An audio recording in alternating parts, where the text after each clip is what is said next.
بسم الله الرحمن الرحيم.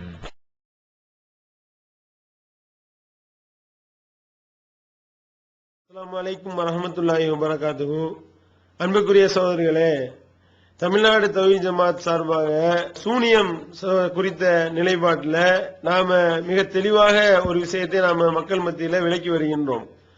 அதாவது இந்த சூனியம் இருக்கின்றது, சூனியத்தின் மூலமாக பிற மக்களை அவர்களுடைய கைகாலை முடக்கலாம், அவர்களுக்கு கிறுக்கு பிடிக்க வைக்கலாம், அவங்களுடைய உயிருக்கு பாதிப்பு ஏற்படுத்தக்கூடிய அளவிற்கு பாதிப்பை ஏற்படுத்தலாம்.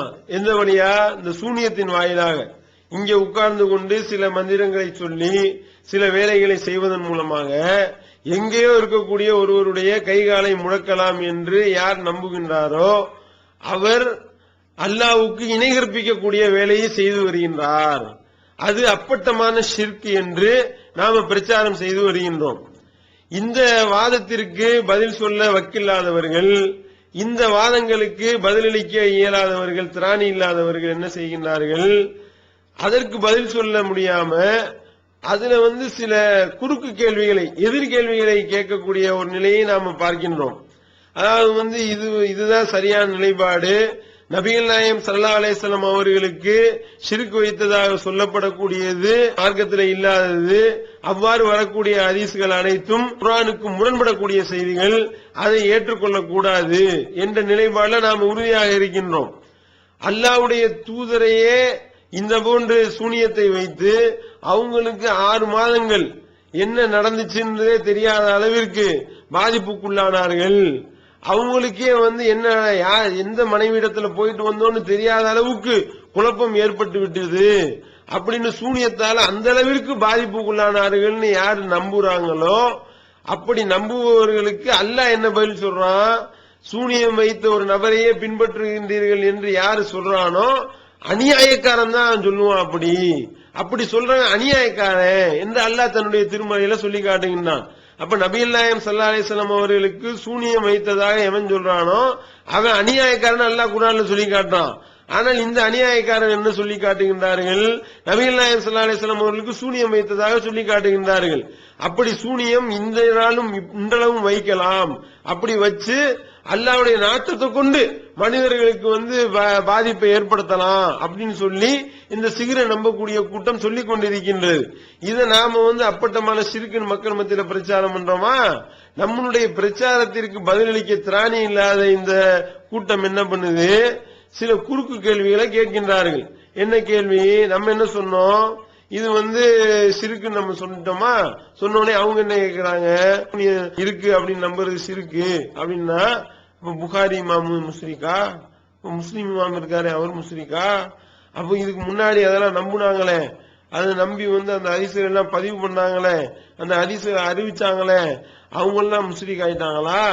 அப்ப அவங்களுக்கு எல்லாம் நிரந்தர நரகமா அப்படின்னு சொல்லிட்டு இப்படி கேள்விகளை கேட்கின்றார்கள். அப்ப நான் சவுதி அரேபியால தொழில் நடத்தக்கூடிய இமாம் இருக்காரு அவர் முஸ்ரிக்கா? அவர் பின்னாடி நீங்க இன்னும் தொழ மாட்டீங்களா? ஏன்னா முஸ்லிக் பின்னாடி நம்ம இன்னும் தொழக்கூடாது, நம்ம பத்துவா கொடுக்கிறோமா இல்லையா? அப்படின்னா இவங்க பின்னாடி தொழ மாட்டீங்களா? இப்படி குறுக்கு கேள்வியை கேட்கக்கூடியதை பார்க்கிறோம். இப்படி கேள்வி கேட்கும் பொழுது நாம அதற்கு என்ன விளக்கம் கொடுத்தோம் என்றால், சிறுக்கு என்பதுல இது 2 விதமா பிரிக்கணும். சூனியம்ன்றத அதை 2 விதமா, சூனியத்தை நம்புறதிலேயே 2 நிலையாக பிரிக்க வேண்டும். அதாவது ஒரு தவறு சூனியம் இருக்குன்னு நம்பிக்கொண்டிருக்கிறார், அவர் மேலோட்டமா அதை நம்புறாரு, அவருக்கு இதை இணை வைத்தல் என்று விளக்கப்படவில்லை, விளங்காமல் அதை மேலோட்டமா போற போக்கில் நம்பிக்கொண்டு போகின்றார். அப்படிப்பட்டவர் நம்ம முஷ்ரிக்குன்னு சொல்ல முடியாதுங்க. அதே நேரத்தில் ஒருத்தவர் இதை நம்புறாரு, அல்லாஹ் மாதிரியே எல்லா வல்லமையும் சூனியக்காரனுக்கு செய்ய முடியும், சூனியத்தால அதெல்லாம் செய்யலாம் அப்படின்னு நம்புறாரு. அப்படி நம்பிக்கொண்டிருக்கிறவர்கிட்ட போய் இப்படி இது சிறுக்குன்னு நம்ம அப்பட்டமான சிறுக்குன்னு விளக்குறோம். விளக்கிய பிறகும் இல்ல நான் அப்படித்தான் நம்புவேன், அல்லாஹ்க்கு இருக்கிற மாதிரி ஆற்றல் இருக்கு, நான் அப்படி நம்புறேன் அப்படின்னு அவர் சொல்வாரே, ஆனால் அவர் முஸ்ரிக்கு அப்படின்னு நம்ம டிக்ளேர் பண்ணணும்னு நம்ம சொல்றோம். அதுக்கு நம்ம உதாரணமாக ஒரு ஹதீஸையும் நாம சொன்னோம். என்ன ஹதீஸ்? நசாயில வரக்கூடிய ஒரு ஆதாரபூர்வமான செய்தி. நபிகள் நாயகம் ஸல்லல்லாஹு அலைஹி வஸல்லம் அவரிடத்துல ஒரு யூத பாதிரியார் வருகின்றார். அந்த யூத பாதிரியார் சொல்றாரு, இன்னக்கும் துனத்திதூன் வ இன்னக்கும் துஷ்ரிகூன், நீங்கள் அல்லாஹ்வுக்கு இணை கற்பிக்கின்றீர்கள் அப்படின்னு நபிகள் நாயகம் ஸல்லல்லாஹு அலைஹி வஸல்லம் அவர்களை பார்த்து சொல்றாங்க. அந்த யூத பாதிரியார் அப்படி சொன்னதை கேட்டவனையும் ரசூல் ஸல்லல்லாஹு அலைஹி வஸல்லம் அவர்கள் என்ன நாங்க இணை வைக்கிறோம் என்று அல்லாஹ்வுடைய தூதர் அவர்கள் அவரிடத்துல கேட்கிறாங்க. அதற்கு அவர் சொல்றாரு, தக்கூலூன மாஷா அல்லாஹு வஷஅத, நீங்கள் உங்கள சொல்றீங்க அல்லாஹ்வும் அவருடைய தூதரும் நாடினீர்கள் என்று சொல்கின்றீர்கள். அல்லாஹ்வுடைய இடத்துல கொண்டே தூதர உங்களை வைக்கிறாங்க. அப்ப இது இணை வைப்பா இல்லையா? வல் காபா, காபாவின் மீது சத்தியமாக என்று சொல்லி நீங்க சொல்கின்றீர்கள். அப்ப அல்லாஹ் அல்லாதவற்றின் மீது சத்தியம் பண்றது சிறுக்கா இல்லையா என்று சொல்லி அந்த யூத பாதிரியார் சொல்கின்றார். ஹதீஸ்கள் எப்படி வருது? அம்ஹல, இந்த செய்தியை கேள்விப்பட்டவனே ரசூல் ஸல்லல்லாஹு அலைஹி வஸல்லம் அவர்கள் அப்படியே அமைதியாயிட்டாங்க. அமைதியாயிட்டு அப்படியே கொஞ்ச நேரம் யோசிக்கிறாங்க. யோசிச்சதுக்கு அப்புறம் இன்னொரு அறிவிப்புல எப்படி வருது? சுப்ஹானல்லாஹ், அல்லாஹ் மிக பரிசுத்தமானவன் என்று ரசூல் ஸல்லல்லாஹு அலைஹி வஸல்லம் அவர்கள் சொன்னார்கள். சொல்லிவிட்டு கொஞ்ச நேரம் யோசிச்சுட்டு சொல்றாங்க, இனிமே இந்த மாதிரி சொல்லக்கூடாது. சஹாபாக்களுக்கு கட்டளையிடுறாங்க, வல் காபான்னு சொல்லாதீங்க, ரப்பில் காபா, காபாவினுடைய இறைவன் மீது சத்தியமாக சொல்லுங்க. மாஷா அல்லாஹ் சும்ம ஷிஅத, அல்லாஹ் நாடினான் பின்னர் நீங்கள் நாடினீர்கள் என்று சொல்லுங்கள் என்று நபிகள் நாயகம் ஸல்லல்லாஹு அலைஹி வஸல்லம் அவர்கள் சொன்னார்கள் என்ற செய்தியை நாம இதை சொல்லி நம்ம என்ன சொல்றோம்?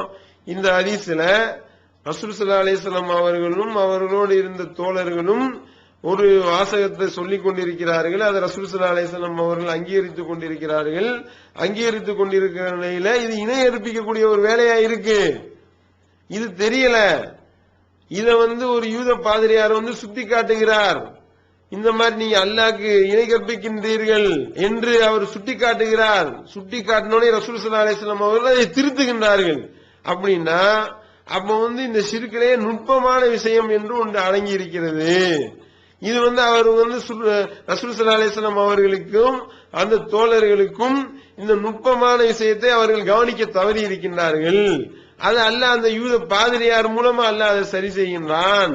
அதை யூத பாதிரியார் சுட்டி காட்டினவனையும் ரசூல் ஸல்லல்லாஹு அலைஹி வஸல்லம் அவர்கள் அதை சரி செய்து கொண்டார்கள் அப்படின்ற ஹதீஸை சொல்லி, இதே மாதிரிதான் சூனியம் சூனியம் இருக்கு நம்புறோம் அப்படின்ற மாதிரி மேலோட்டமா ஒருவர் நம்புவாரையானால் அவரை குத்தம் சொல்ல முடியாது. அவரிடத்துல இந்த வாதங்கள் எடுத்து வைக்கப்பட்டு, இந்த மாதிரி நீங்க சூனியத்தை நம்புறீங்களே, இது அல்லாஹ்வுடைய வல்லமையா இல்லையா? அல்லாஹ் தானே இந்த மாதிரியாக இங்க உட்கார்ந்துகிட்டு எங்கே இருக்கிற ஆளு நரம்பு பிடிச்சி இருக்கிற வேலையை யார் செய்ய முடியும்? எந்த விதமான உபகரணமும் இல்லாமல் இங்க உட்கார்ந்துகிட்டு நான் நினைச்ச ஆள் மேல நினைச்ச நேரத்துல நினைச்ச மாதிரி ஆதிக்கம் செலுத்த முடியும்னு ஒருத்தன் நம்புனானா அது அல்லாஹ்வுடைய வல்லமையை கையில் எடுக்கிறதாச்சே. இப்படி நீங்க நம்புனீங்கன்னா இப்படி சூனியம் இருக்கு. நபிகள் நாயகம் ஸல்லல்லாஹு அலைஹி வஸல்லம் அவர்களையே அந்த மாதிரியான வேலையில வீழ்த்த முடியும். அதுல வீழ்ந்துட்டாங்க. ரசூல் ஸல்லல்லாஹு அலைஹி வஸல்லம் அவர்கள் அப்படி பாதிப்புக்குள்ளானாங்க. எந்த மனைவிட்ட போனோன்னு கூட தெரியாத அளவுக்கு கன்ஃபியூஸ் ஆயிடுச்சு ரசூல் ஸல்லல்லாஹு அலைஹி வஸல்லம் அவர்களுக்கு. அப்படி நீங்க நம்புனீங்கன்னா அது சிறுக்குலங்க. இது எப்படி நம்பலாம் ஒரு முஸ்லீம் அப்படின்னு சொல்லி நம்ம விளக்குறோம். இப்படி நாம விளக்கிய பிறகும் இல்ல அப்படி நான் நம்புறேன் அப்படின்னு ஒருவர் சொல்வாரேயானால் அவர் மனமுரண்டுல சொல்றாரு, விதண்டாவாதத்துல சொல்றாரு, அதனால அவர் இணை கற்பித்து விட்டார் அப்படின்னு நம்ம சொல்றோம். அதே நேரத்தில் அவருக்கு சுட்டி காட்டப்படல. இது சுட்டி காட்டப்படாத நிலையில மேம்போக்கா ஒருவர் நம்பிக்கொண்டிருக்கிறாரே, ஆனால் அவர் முஸ்லிக் ஆக மாட்டாரு அப்படின்னு இந்த ஹதீஸை வச்சு நம்ம சொல்றோம், விளக்கம் சொன்னோம். இப்ப இந்த சிகிரு கூட்டம் என்ன பண்ணுதுன்னா, ஆஹா நல்ல பாயிண்டால இருக்கு, இவங்க இந்த ஹதீஸை நம்ம நம்பணும்னா இந்த ஹதீஸை நம்ம ஏற்றுக்கொள்வோமே, ஆனால் உங்களுக்கு பதில் சொல்ல முடியாதே, இதை நம்ம ஏத்துக்கிற மாதிரில ஆகுது, அப்ப உங்களுடைய வாதம் சரியாவுல தெரியுது அப்படின்றதுனால என்ன பண்றாங்கன்னா ஐடியா பண்ணி அதுல இருந்து பல கேள்விகளை பல உப்புக்கு சப்பு இல்லாத மனமுரண்டான விதண்டாவாதமான பல கேள்விகளை கேட்கிறாங்க. முதல் விஷயம் என்னன்னா, இந்த ஹதீஸ் ஹதீஸே கிடையாது அப்படின்னு சொல்லி குண்டை தூக்கி போடுறத பாக்குறோம். இது ஹதீஸே இல்ல, இது இது அறிவிக்கக்கூடியது ஒரு குத்தைலா பின்த் சைஃபி என்றவர் வர்றாங்க, ஒரு பெண்மணி, அந்த பெண்மணி சஹாபியே கிடையாது என்று சொல்லி அந்த ஹதீஸையே அந்த சிகிரு கூட்டம் மறுக்கக்கூடியதை பார்க்கிறோம். சரி, ஓகே, இந்த குத்தைலா என்ற பெண்மணி சஹாபியா இல்லையா, அவங்க சஹாபி என்பதற்குண்டான ஆதாரம் என்ன அப்படின்றதுக்குண்டான அடுக்கடுக்கான சான்றுகளை எல்லாம் நம்ம அடுத்து நிறுவ இருக்கின்றோம். அவங்களுடைய முகத்திரையை கிழிப்போம், அவங்க சஹாபிய பெண்மணி தான் என்பதற்குண்டான அடுக்கடுக்கான சான்றுகளை நம்ம அள்ளி போடுவோம். இவங்க இந்த ஹதீஸை மறுக்கிறதுக்காக எப்படிப்பட்ட மனமுரண்டான வேலைகளை செய்து எப்படிப்பட்ட இருட்டடிப்போடு எல்லாம் இவர்கள் செய்திருக்கின்றார்கள் என்பதற்குண்டான அடுக்கடுக்கான சான்றுகளை நம்ம சொல்ல இருக்கின்றோம்.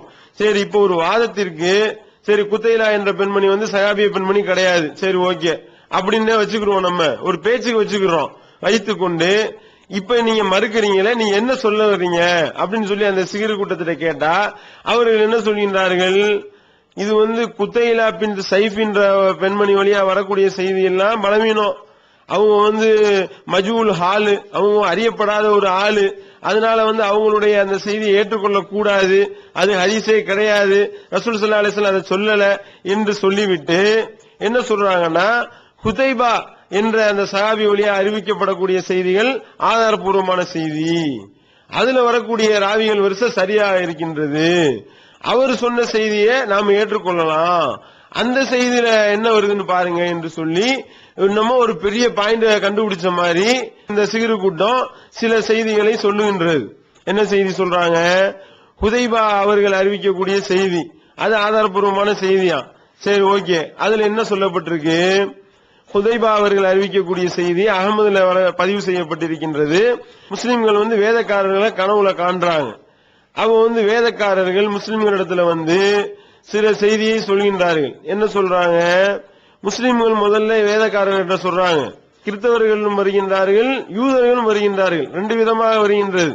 முதல்ல யூதர்கள் முஸ்லிம்களிடத்துல வர்றாங்க, அப்ப முஸ்லிம்கள் யூதரிடத்துல சொல்றாங்க, என்ன சொல்றாங்க, நீங்க உசைர் இருக்கிறாரே, அந்த உசைர் நபியை நீங்கள் வணங்காமல் இருந்தால் நீங்க சிறந்தவங்க என்று முஸ்லிம்கள் வேதக்கார யூதர்களை பார்த்து சொல்கின்றார்கள். அதுக்கு அந்த வேதக்கார யூதர்கள் என்ன சொல்றாங்க, மாஷா அல்லாஹு வசா முஹம்மது, இப்படி நீங்க சொல்லாம இருந்தீங்கன்னா, நீங்களும் ஒரு வார்த்தை சொல்லிட்டு இருக்கீங்க, இப்படி நீங்க சொல்லாம இருந்தீங்கன்னா நீங்க தான் சிறந்த சமுதாயம், நீங்க இதை மட்டும் நீங்கள் சொல்லாமல் இருந்தால் நீங்கள் தான் நல்ல சமுதாயம் என்று சொல்லி என்ன ஒரு வார்த்தையை சொல்றாங்க என்றால், மாஷா அல்லாஹு வஷா முஹம்மது, அல்லாஹ்வும் அவருடைய தூதர் நாடுனது நீங்க சொல்றீங்கல்ல, அல்லாஹ்வுடைய இடத்துல கொண்டு போய் ரசூல் ஸல்லல்லாஹு அலைஹி வஸல்லம் வைக்கிறீங்கல்ல, இப்ப நீங்கள் இணை கற்பிக்க தானே செய்றீங்க என்ற தோரணையில இந்த வார்த்தையை மட்டும் நீங்கள் சொல்லாமல் இருந்தால் நீங்கள் சிறந்த சமுதாயம் என்று அந்த யூத கூட்டம் சொல்கின்றது. அதே மாதிரி அடுத்து கிறிஸ்தவர்கள் வருகின்றார்கள், கிறிஸ்தவர்கள் வரும்பொழுது அந்த கிறிஸ்தவர்களிடத்துல முஸ்லிம்கள் சொல்றாங்க, ஈசாவை வணங்காமல் இருப்பீர்களே ஆனால் நீங்கள் சிறந்த சமுதாயம் அப்படின்னு சொல்லி கிறிஸ்தவர்களிடத்துல முஸ்லிம்கள் சொல்றாங்க. அப்படி சொல்லும் பொழுது கிறிஸ்தவர்கள் சொல்றாங்களா, என்ன சொல்றாங்க, நீங்க ஒரு வார்த்தை சொல்லிக்கிட்டு இருக்கீங்க, நீங்க சொல்லாமல் இருப்பீர்களே ஆனால், இந்த வார்த்தையை சொல்லாமல் இருந்தால் நீங்க சிறந்த சமுதாயம், என்ன வார்த்தை, மாஷா அல்லாஹு ஷா முஹம்மது, அல்லாஹ்வும் முகமது நாடுனது நீங்க சொல்றீங்கல்ல, இந்த வார்த்தையை சொல்லாம இருந்தா நீங்க சிறந்த சமுதாயம் அப்படின்னு சொல்றாங்களாம். அப்படி சொன்னவனையும் இந்த கனவு குறித்து நபிகள் நாயகம் ஸல்லல்லாஹு அலைஹி வஸல்லம் அவரிடத்துல சொல்லப்படுகின்றது. அப்ப ரசூல் ஸல்லல்லாஹு அலைஹி வஸல்லம் என்ன சொல்றாங்க, இந்த மாதிரி நீங்க சொல்றத நான் வெறுக்கின்றேன், இப்படி நீங்க சொல்லாதீங்க, எப்படி நீங்க சொல்லணும், மாஷா அல்லாஹு சும்ம ஷா முஹம்மது, அல்லாஹ் நாடினா பிறகு முகமது ஆகிய நான் நாடினேன் என்று நீங்க சொல்லுங்க, இப்படி சொல்றதுதான் எனக்கு விருப்பமானது, இந்த மாதிரி நீங்க அல்லாஹ்வும் முகமது நாடினாங்கன்னு சொல்றதை நான் வெறுக்கின்றேன் என்று சொல்லி நபிகள் நாயகம் ஸல்லல்லாஹு அலைஹி வஸல்லம் அவர்கள் சொன்னார்கள் என்று வரக்கூடிய செய்திய ஹுதைபா அவர்கள் வழியாக அகமதுல பதிவு செய்யப்பட்டிருக்குங்க. இந்த செய்தி ஆதாரபூர்வமான செய்தி, இந்த ஹதீஸை நம்ம ஏத்துக்கலாமே ஒழிய குத்தைலா அறிவிக்கக்கூடிய செய்தியை நம்ம ஏற்றுக்கொள்ள கூடாது அப்படின்னு சொல்லி இந்த சிகிரு கூட்டம் வாதத்தை வைக்கின்றது. இதுல வேடிக்கை என்னன்னு பாத்தீங்கன்னா, அதாவது மாஷா அல்லாஹு ஷா முஹம்மதுன்னு வருதே, இதுவும் அல்லாஹ்வுக்கு இணையற்பிக்கக்கூடிய ஒரு வார்த்தை. காரணம் என்ன, ஈசாவை வணங்காதீர்கள், உசைரை நீங்கள் வணங்காமல் இருந்தால் நீங்கள் சிறந்த சமுதாயம் என்று முஸ்லிம்கள் யூதர்களிடத்திலேயும் கிறிஸ்தவரிடத்திலேயும் சொல்கின்றார்கள். யூதர்களும் கிறிஸ்தவர்களும் செய்யக்கூடிய இணை வைப்பான காரியத்தை யூதர்களையும் கிறிஸ்தவர்களையும் நோக்கி முஸ்லிம்கள் சொல்கின்றார்கள். அப்படி முஸ்லிம்கள் சொல்லக்கூடிய விஷயத்திற்கு பதிலடியாகத்தான் அந்த யூத கிறிஸ்தவ கூட்டம் என்ன சொல்லுது, மாஷா அல்லாஹ் ஷா முகமது நீங்க சொல்றீங்கல்ல, நாங்க மட்டுமா இணை வச்சுக்கிட்டு இருக்கிறோம், நீங்களும் தானே இணை வைக்கிறீங்க. அப்ப நீங்க இதை சொல்லாம இருந்தா எங்களை எப்படி நீங்க ஈசா வணங்காம இருந்தா நாங்க சிறந்த கூட்டம்னு சொல்றீங்களோ, எப்படி நாங்க உசைர வணங்காம இருந்தா நாங்க சிறந்த கூட்டம் நீங்க சொல்றீங்களோ, அந்த மாதிரி நீங்களும் ஒரு வேலையை செஞ்சுக்கிட்டு இருக்கீங்களே. மாஷா அல்லாஹ் ஷா முகமதுன்னு சொல்றீங்களே, அல்லாஹ்வுடைய இடத்துல கொண்டே முகமது வைக்கிறீங்களே, இது அல்லாஹ்வுக்கு இணை வைக்கிற செயலா தானே இருக்கு, உங்கள்கிட்ட இருக்க என்று சொல்லி அவங்க செய்யக்கூடிய சிறுக்குக்கு பதிலாக சிறுக்க சுட்டி காட்டினோனையும் உங்களிடத்திலையும் தானே இது இருக்கு, நீங்களும் தானே அதை செஞ்சு கொண்டிருக்கின்றீர்கள் என்று சொல்லி கிறிஸ்தவர்களும் யூதர்களும் சுட்டி காட்டினார்கள் என்று அந்த செய்தியில வருதுங்க. இந்த செய்தியை போய் ரசூல் ஸல்லல்லாஹு அலைஹி வஸல்லம் அவரிடத்துல சொல்லாம இருந்தா அது ரசூல் ஸல்லல்லாஹு அலைஹி வஸல்லம் அதுல சம்பந்தப்படல, நபிக்கு அதுக்கும் சம்பந்தம் இல்லைன்னு சொல்லிட்டு போயிடலாம். ஆனால் ரசூல் ஸல்லல்லாஹு அலைஹி வஸல்லம் அவரிடத்துல இந்த கனவுக்கான அங்கீகாரத்தை பெற்று விட்டார்கள் சஹாபாக்கள். இந்த கனவை கொண்டு போய் சஹாபாக்கள் சொல்கின்றார்கள். அப்படி சொல்லும் பொழுது ரசூல் ஸல்லல்லாஹு அலைஹி வஸல்லம் என்ன சொல்றாங்க, மாஷா அல்லாஹ் ஷா முகமதுன்னு நீங்கள் சொல்வதை நான் வெறுக்கின்றேன் என்று யூதர்களும் கிறிஸ்தவர்களும் வைத்த வாதத்தை ரசூல் ஸல்லல்லாஹு அலைஹி வஸல்லம் அவர்கள் ஏற்றுக்கொள்கிறார்கள். ஏற்றுக்கொண்டு அவங்க சுட்டி காட்டுறது கரெக்ட் தான், நீங்க எப்படி ஈசாவையும் நீங்க எப்படி உசைரையும் வணங்குறத நீங்க குத்தம் சொன்னீங்கல்ல, அவங்கள அல்லாஹ்வுடைய இடத்துல கொண்டு போய் வைக்கிறாங்கன்னு நீங்க சொன்னீங்கல்ல, குற்றச்சாட்டு வச்சீங்கல்ல, அதுக்கு பதிலடியா அவங்க வைக்கக்கூடிய குற்றச்சாட்டு கரெக்ட் தான், அவங்க அல்லாஹ்வுடைய இடத்துல கொண்டே என்னை வைக்காதீங்க என்று நபிகள் நாயகம் ஸல்லல்லாஹு அலைஹி வஸல்லம் அவர்கள் இதை நான் வெறுக்கின்றேன் என்று சொல்லி எப்படி சொல்லணும், மாஷா அல்லாஹு சும்ம ஷா முஹம்மது, அல்லாஹ் நாடுனா அதற்கு பின்னர் நான் நாடினேன் என்று சொல்றதுதான் சரி என்று நபிகள் நாயகம் ஸல்லல்லாஹு அலைஹி வஸல்லம் அவர்கள் இவ்வளவு தெளிவா சொல்லி இருக்கின்றார்கள். இதை இந்த சிறு கூட்டம் சொல்லிட்டு சொல்லுது, அதுல பாத்தீங்களா அதுல யூதன் வந்தான்னு வருது, இதுல யூதன் வந்தான்னு வரல. அதே மாதிரி பாத்தீங்களா அதுல வல் காபா என்று சொல்லி காபாவின் மீது சத்தியமாகன்றது குத்தைலாவுடைய அறிவிப்புல வருது. ஆனா இங்க பாருங்க வல் காபா வரல, யூதன் வரல. அப்ப இந்த விஷயம் மட்டும்தான் வருது அப்படின்னு சொல்லி இந்த மாஷா அல்லாஹ் ஷா முகமதுன்னு சொல்லக்கூடிய செய்தி இருக்கா இல்லையா, அது ஒரு செய்தி மட்டும்தான் வருது. இதை மட்டும் நம்ம ஏத்துக்கிறோம், அது ரெண்டையும் நம்ம மறுக்கிறோமாக்கும் அப்படின்னு சொல்லக்கூடியதை பாக்குறோம். எந்த அளவுக்கு ஒரு கேலி கூத்தான, எந்த அளவுக்கு ஒரு விவரங்கட்டத்தனமான ஒரு வாதம் இது. கொஞ்சம் இவர்கள் யோசித்தார்களா, இவர் உண்மையிலேயே சுய சிந்தனையோட தான் இதை பேசுகின்றார்களா இன்னும் நமக்கு சந்தேகம் எழும்புகின்றது. காரணம் என்ன, அந்த யூத பாதிரியார் வந்தாரே குத்தைலா பின் ஷைஃபி அறிவிக்கக்கூடிய செய்தி, அதுல யூத பாதிரியார் ரெண்டு ஷிர்க் சம்பந்தமா சொல்லி காட்டுறாரு.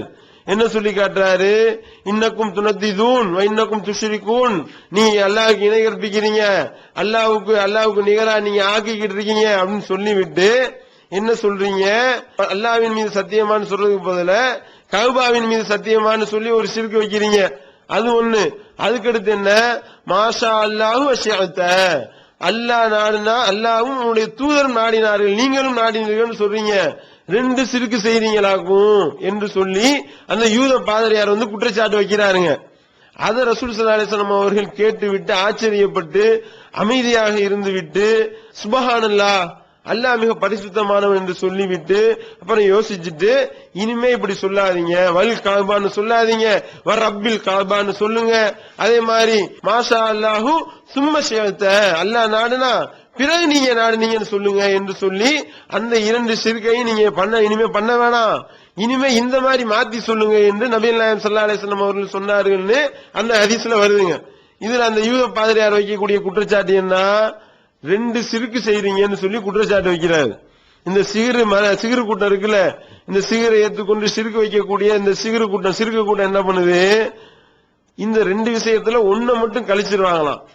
உதைபாவுடைய அறிவிப்புல ஒரு சிறுக்கு மட்டும்தான் சொல்லப்படுதான், ஒன்னு மட்டும் தான் நம்ம ஏத்துக்கிறோம், ரெண்டையும் ஏத்துக்கிற கூடாது. எப்படி இருக்கின்றது என்றால், ஒரு நபர் வருகின்றார், அவருக்கு ஒரு குற்றச்சாட்டு வைக்கிறார். என்ன சொல்றாரு, நீங்க ரெண்டு பேரை கொலை பண்ணிருக்கீங்க, அப்துல்லான்றவரையும் கொலை பண்ணிருக்கீங்க, அப்துல் ரஹ்மான் அப்படின்றவரையும் கொலை பண்ணிருக்கீங்க, இந்த 2 கொலையும் நீங்க பண்ணிருக்கீங்கன்னு குற்றச்சாட்டு வைக்கிறாரு.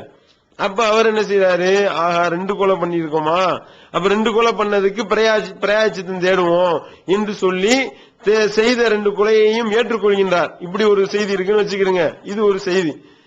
இவர் என்ன, இன்னொரு செய்தியில் என்ன வருது, அப்துல் ரஹ்மான கொலை பண்ணாருன்னு வரலையில, அப்துல்லாவை கொலை பண்ணதா மட்டும்தானே வருது.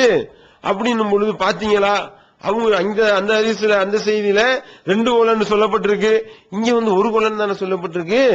அப்படின்னும் பொழுது இந்த 1 கொலை பண்ண செய்தியை மட்டும்தான் நாங்க ஏத்துக்கிறோமாக்கும், அந்த 2 கொலை பண்ணதை நாங்க ஏத்துக்கிற மாட்டோம். அப்ப இந்த மூளை கெட்டவர் என்ன சொல்கின்றார்கள், 2 ஷிர்க் 2 கொலை பண்ணாரா இல்லையா, அதுதானே முக்கிய மேட்ரு, அதுதானே குற்றச்சாட்டு. என்ன ஒரு ரசூல் ஸல்லல்லாஹு அலைஹி வஸல்லம் அவருடைய காலத்துல சஹாபாக்கள் சில செயல்களை செஞ்சிருக்கிறாங்க, சில பேச்சுக்களை பேசிக் கொண்டிருந்தார்கள், சில வாசகங்களை கூறிக்கொண்டிருந்தார்கள். அது அல்லாஹ்வுக்கு இணை கற்பிக்கக்கூடிய வாசகமாக இருந்தது. அல்லாஹ்விடத்துல கொண்டு போய் அல்லாஹ்வுடைய தூதரை வைக்கக்கூடிய அளவிற்கு உண்டான பாரதூரமான ஒரு செயலாக, இணை வைக்கக்கூடிய ஒரு செயலாக இருந்தது. அதை நுணுக்கமான முறையில சுட்டி காட்டும் பொழுது, அந்த நுணுக்கமான விஷயத்தை கவனிக்கும் பொழுது, இது பாரதூரமான ஒரு ஷிர்க்கு, பாரதூரமான ஒரு இணை வைப்பு என்பது அவர்களுக்கு சுட்டி காட்டப்படுகின்றது. அப்படி சுட்டி காட்டப்பட்டவனையும் அல்ல இந்த மாதிரியா நம்ம சொல்லி இருக்கிறோம், இனிமே இந்த மாதிரி நீங்கள் சொல்லாதீர்கள் என்று சொல்லி நபிகள் நாயகம் ஸல்லல்லாஹு அலைஹி வஸல்லம் அவர்கள் சொன்னார்கள்ன்றதான் நுணுக்கமான முறையில சுட்டி காட்டப்படும் பொழுது அது தவறு என்பது நமக்கு விளங்குதுன்னு நம்ம சொல்றோம். அது இந்த வாதத்தை நிலைநாட்டுவதற்காகத்தான் இந்த ஹதீஸை வைக்கிறோம். அப்ப அறிவுள்ள கூட்டம், மூளையுள்ள கூட்டம் என்ன செஞ்சிருக்கணும், இந்த வாதத்தையெல்லாம் மறுத்திருக்கணும். என்ன சொல்லியிருக்கணும், அப்படிப்பட்ட விஷயம்லாம் கிடையாது. இப்படி நுணுக்கமான முறையில் எல்லாம் சுட்டி காட்டப்பட்ட பிறகு ஷிர்க்ல இருந்து மீண்டதால எந்த செய்தியும் கிடையாது. உதைபா அறிவிக்கிறதும் இருக்கட்டும், உதைபா விட்டா உதைபாவே சஹாபியே இல்லன்னு சொன்னா கூட ஆச்சரியப்படுறதுக்கு இல்ல. குதைலாவை தள்ள மாதிரி குதைபாவையும் தள்ள கூட வாய்ப்பு இருக்கின்றது, சொன்னாலும் சொல்வார்கள். அப்படின்னு பொழுது குதைபா சஹாபி இல்ல அப்படி சொல்லிட்டு போங்க. மறுக்கிறதா இருந்தா என்ன செஞ்சிருக்கணும், அடிப்படையை மறுக்கணுமா இல்லையா, நம்ம வைத்த வாதம் நிலைநிறுத்தப்படுகின்றதா இல்லையா. நம்ம வைத்த வாதம் என்ன, அல்லாஹ்வுக்கு இணை கற்பிக்கக்கூடிய வேலையை சஹாபாக்கள் செய்து கொண்டிருந்தார்கள், இந்த வாசகத்தை சொல்லிக் கொண்டிருந்தார்கள். இதை அந்த யூத பாதிரியார் சுட்டி காட்டினார். சுட்டி காட்டிய உடனே நபிகள் நாயகம் ஸல்லல்லாஹு அலைஹி வஸல்லம் அவர்கள் அதை திருத்தினாங்க. அப்ப தெரியாம இது போன்ற வாசகங்களை மொழிந்து கொண்டிருந்தார்கள் என்பதை இந்த ஹதீஸ்ல இருந்து தெரியுதா இல்லையா அப்படின்றத நம்ம வாதமா வச்சோம். இந்த வாதத்தை மறுக்க பூந்தவங்க என்ன சொல்றாங்க, மறுக்கிறதா தான் மொத்தமால மறுக்கணும், இல்ல இந்த ஹதீஸ் கூடாது, 2 ஷிர்க் வச்சதா சொன்னது தப்பு, 1 ஷிர்க் வச்சதா சொன்னது கரெக்ட், அதை மட்டும் நம்ம ஏத்துக்குருவோம். அப்படி ஏத்துக்கிட்டாலும் நாங்க வைத்த வாதம் நிலைநிறுத்தப்படுதா இல்லையா, நாங்க சொன்ன குற்றச்சாட்டு சரியா வந்துருச்சே, அதைத்தான் நாங்க சொல்லிக் கொண்டிருக்கிறோம். அதோடு மட்டும் இல்லாமல் அந்த ஹதீஸ்ல எப்படி வருது, இப்படி ஒரு கனவு காணப்படுது, கனவு கண்டதை ரசூல் ஸல்லல்லாஹு அலைஹி வஸல்லம் அவரிடத்திலிருந்து சஹாபாக்கள் சொல்றாங்க, யூத கூட்டமும் கிறிஸ்தவ கூட்டமும் சஹாபாக்கள் இடத்திலிருந்து சொல்லுது. சொல்லும் பொழுது இந்த மாதிரி நீங்களும் தானே இப்படி பண்ணிக்கிட்டு இருக்கீங்க என்று சொல்லி, மாஷா அல்லாஹு வஸா முஹம்மது, அல்லாஹ்வும் அவருடைய முகமது நாடினார்கள் என்று நீங்க சொல்றது ஷிர்க் தானே என்று சொல்லி இந்த சஹாபாக்கள் மத்தியில இருந்த அந்த ஷிர்கான ஒரு விஷயம் எடுத்து காட்டப்படுது. இந்த செய்தியை ரசூல் ஸல்லல்லாஹு அலைஹி வஸல்லம் அவரிடத்துல போய் சொல்றாங்க. இந்த மாதிரி யூதர்கள் சொன்னதாம் கிறிஸ்தவர்கள் சொன்னதாம் நாங்கள் கனவு கொண்டோம் அப்படின்னோனையும் ரசூல் ஸல்லல்லாஹு அலைஹி வஸல்லம் அப்படியா, அப்படி நீங்க சொல்லிக்கிட்டு இருக்கீங்களா, அப்படி சொன்னீங்களா அப்படின்னு கேட்டாங்களா, அல்லது இப்படி நீங்கள் சொல்வதை நான் வெறுக்கின்றேன், நீங்க அப்படி சொல்லக்கூடாது அப்படின்னு சொன்னாங்களா.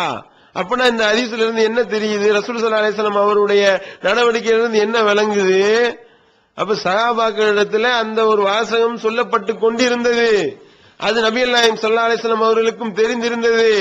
அப்படி தெரிந்திருந்த காரணத்தினாலதான் அப்படி சொன்னீங்களா, நீங்க அப்படி சொல்லிக்கிட்டு இருக்கீங்களா, என்ன இப்படி யூதனும் கிறிஸ்தவனும் குற்றச்சாட்டு வைக்கிற அளவுக்கு போச்சா நிலைமை அப்படின்னு சொல்லி கேட்டாங்களா. அப்படி கேட்காம அந்த ஏற்றுக்கொண்டு ரசூல் ஸல்லல்லாஹு அலைஹி வஸல்லம் அவர்கள் அதை கண்டித்தார்கள் என்றதை பார்க்கிறோமே. இந்த ஹதீஸ்ல இருந்து என்ன விளங்குது, நமக்கு அந்த சிகிரு கூட்டமே பாயிண்ட் எடுத்து கொடுக்குது. ஹுதைபாவுடைய செய்தியை நாங்க ஏற்றுக்கொண்டோம், ஹுதைபாவுடைய செய்தியில நுட்பமான ஷிர்க் இருக்கு, அதை யூதர்களும் கிறிஸ்தவர்களும் வந்து சுட்டி காட்டினார்கள், கனவுல வந்து சொன்னார்கள். அப்படி சொன்னதை நாங்க ஏற்றுக்கொண்டோம். என் நபிகள் நாயகம் ஸல்லல்லாஹு அலைஹி வஸல்லம் அவர்கள் அதை வழிமொழிகின்றார்கள். எதையும் வழிமொழிகின்றார்கள்? ஈசாவையும் அதுபோன்று உசைரையும் வணங்குற நீங்க வணங்காம இருந்தா நல்ல கூட்டம்னு சொன்ன மாதிரி, இந்த மாதிரி நீங்க அல்லாஹ்வுடைய இடத்துல கொண்டு போய் முகமது ஆக்காம இருந்தா நீங்க நல்ல கூட்டம்னு சொல்லி அந்த யூத கிறிஸ்தவர்கள் கனவுல வந்து வைத்த வாதத்தை ரசூல் ஸல்லல்லாஹு அலைஹி வஸல்லம் அவர்கள் ஏற்றுக்கொண்டார்கள் தெரியுதா இல்லையா? அப்ப இதுல இருந்து வந்து நம்ம சொன்ன அந்த ஒரு வாதம் நிலைநிறுத்தப்படுகின்றது.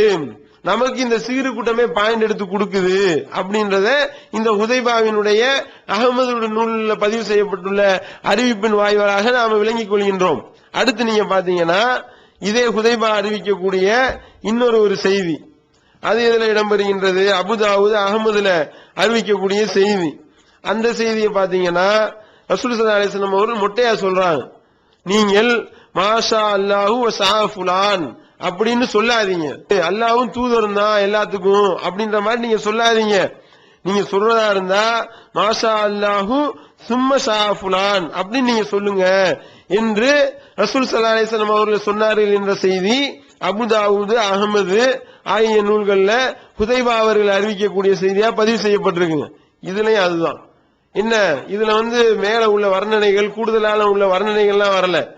மொட்டையா என்ன வருது, அல்லாஹ்வும் அவருடைய தூதர் தான் இப்படி சொல்லிடக்கூடாது. அல்லாஹ்வுடைய இடத்துல கொண்டு போய் தூதரை வச்சிடாதீங்க.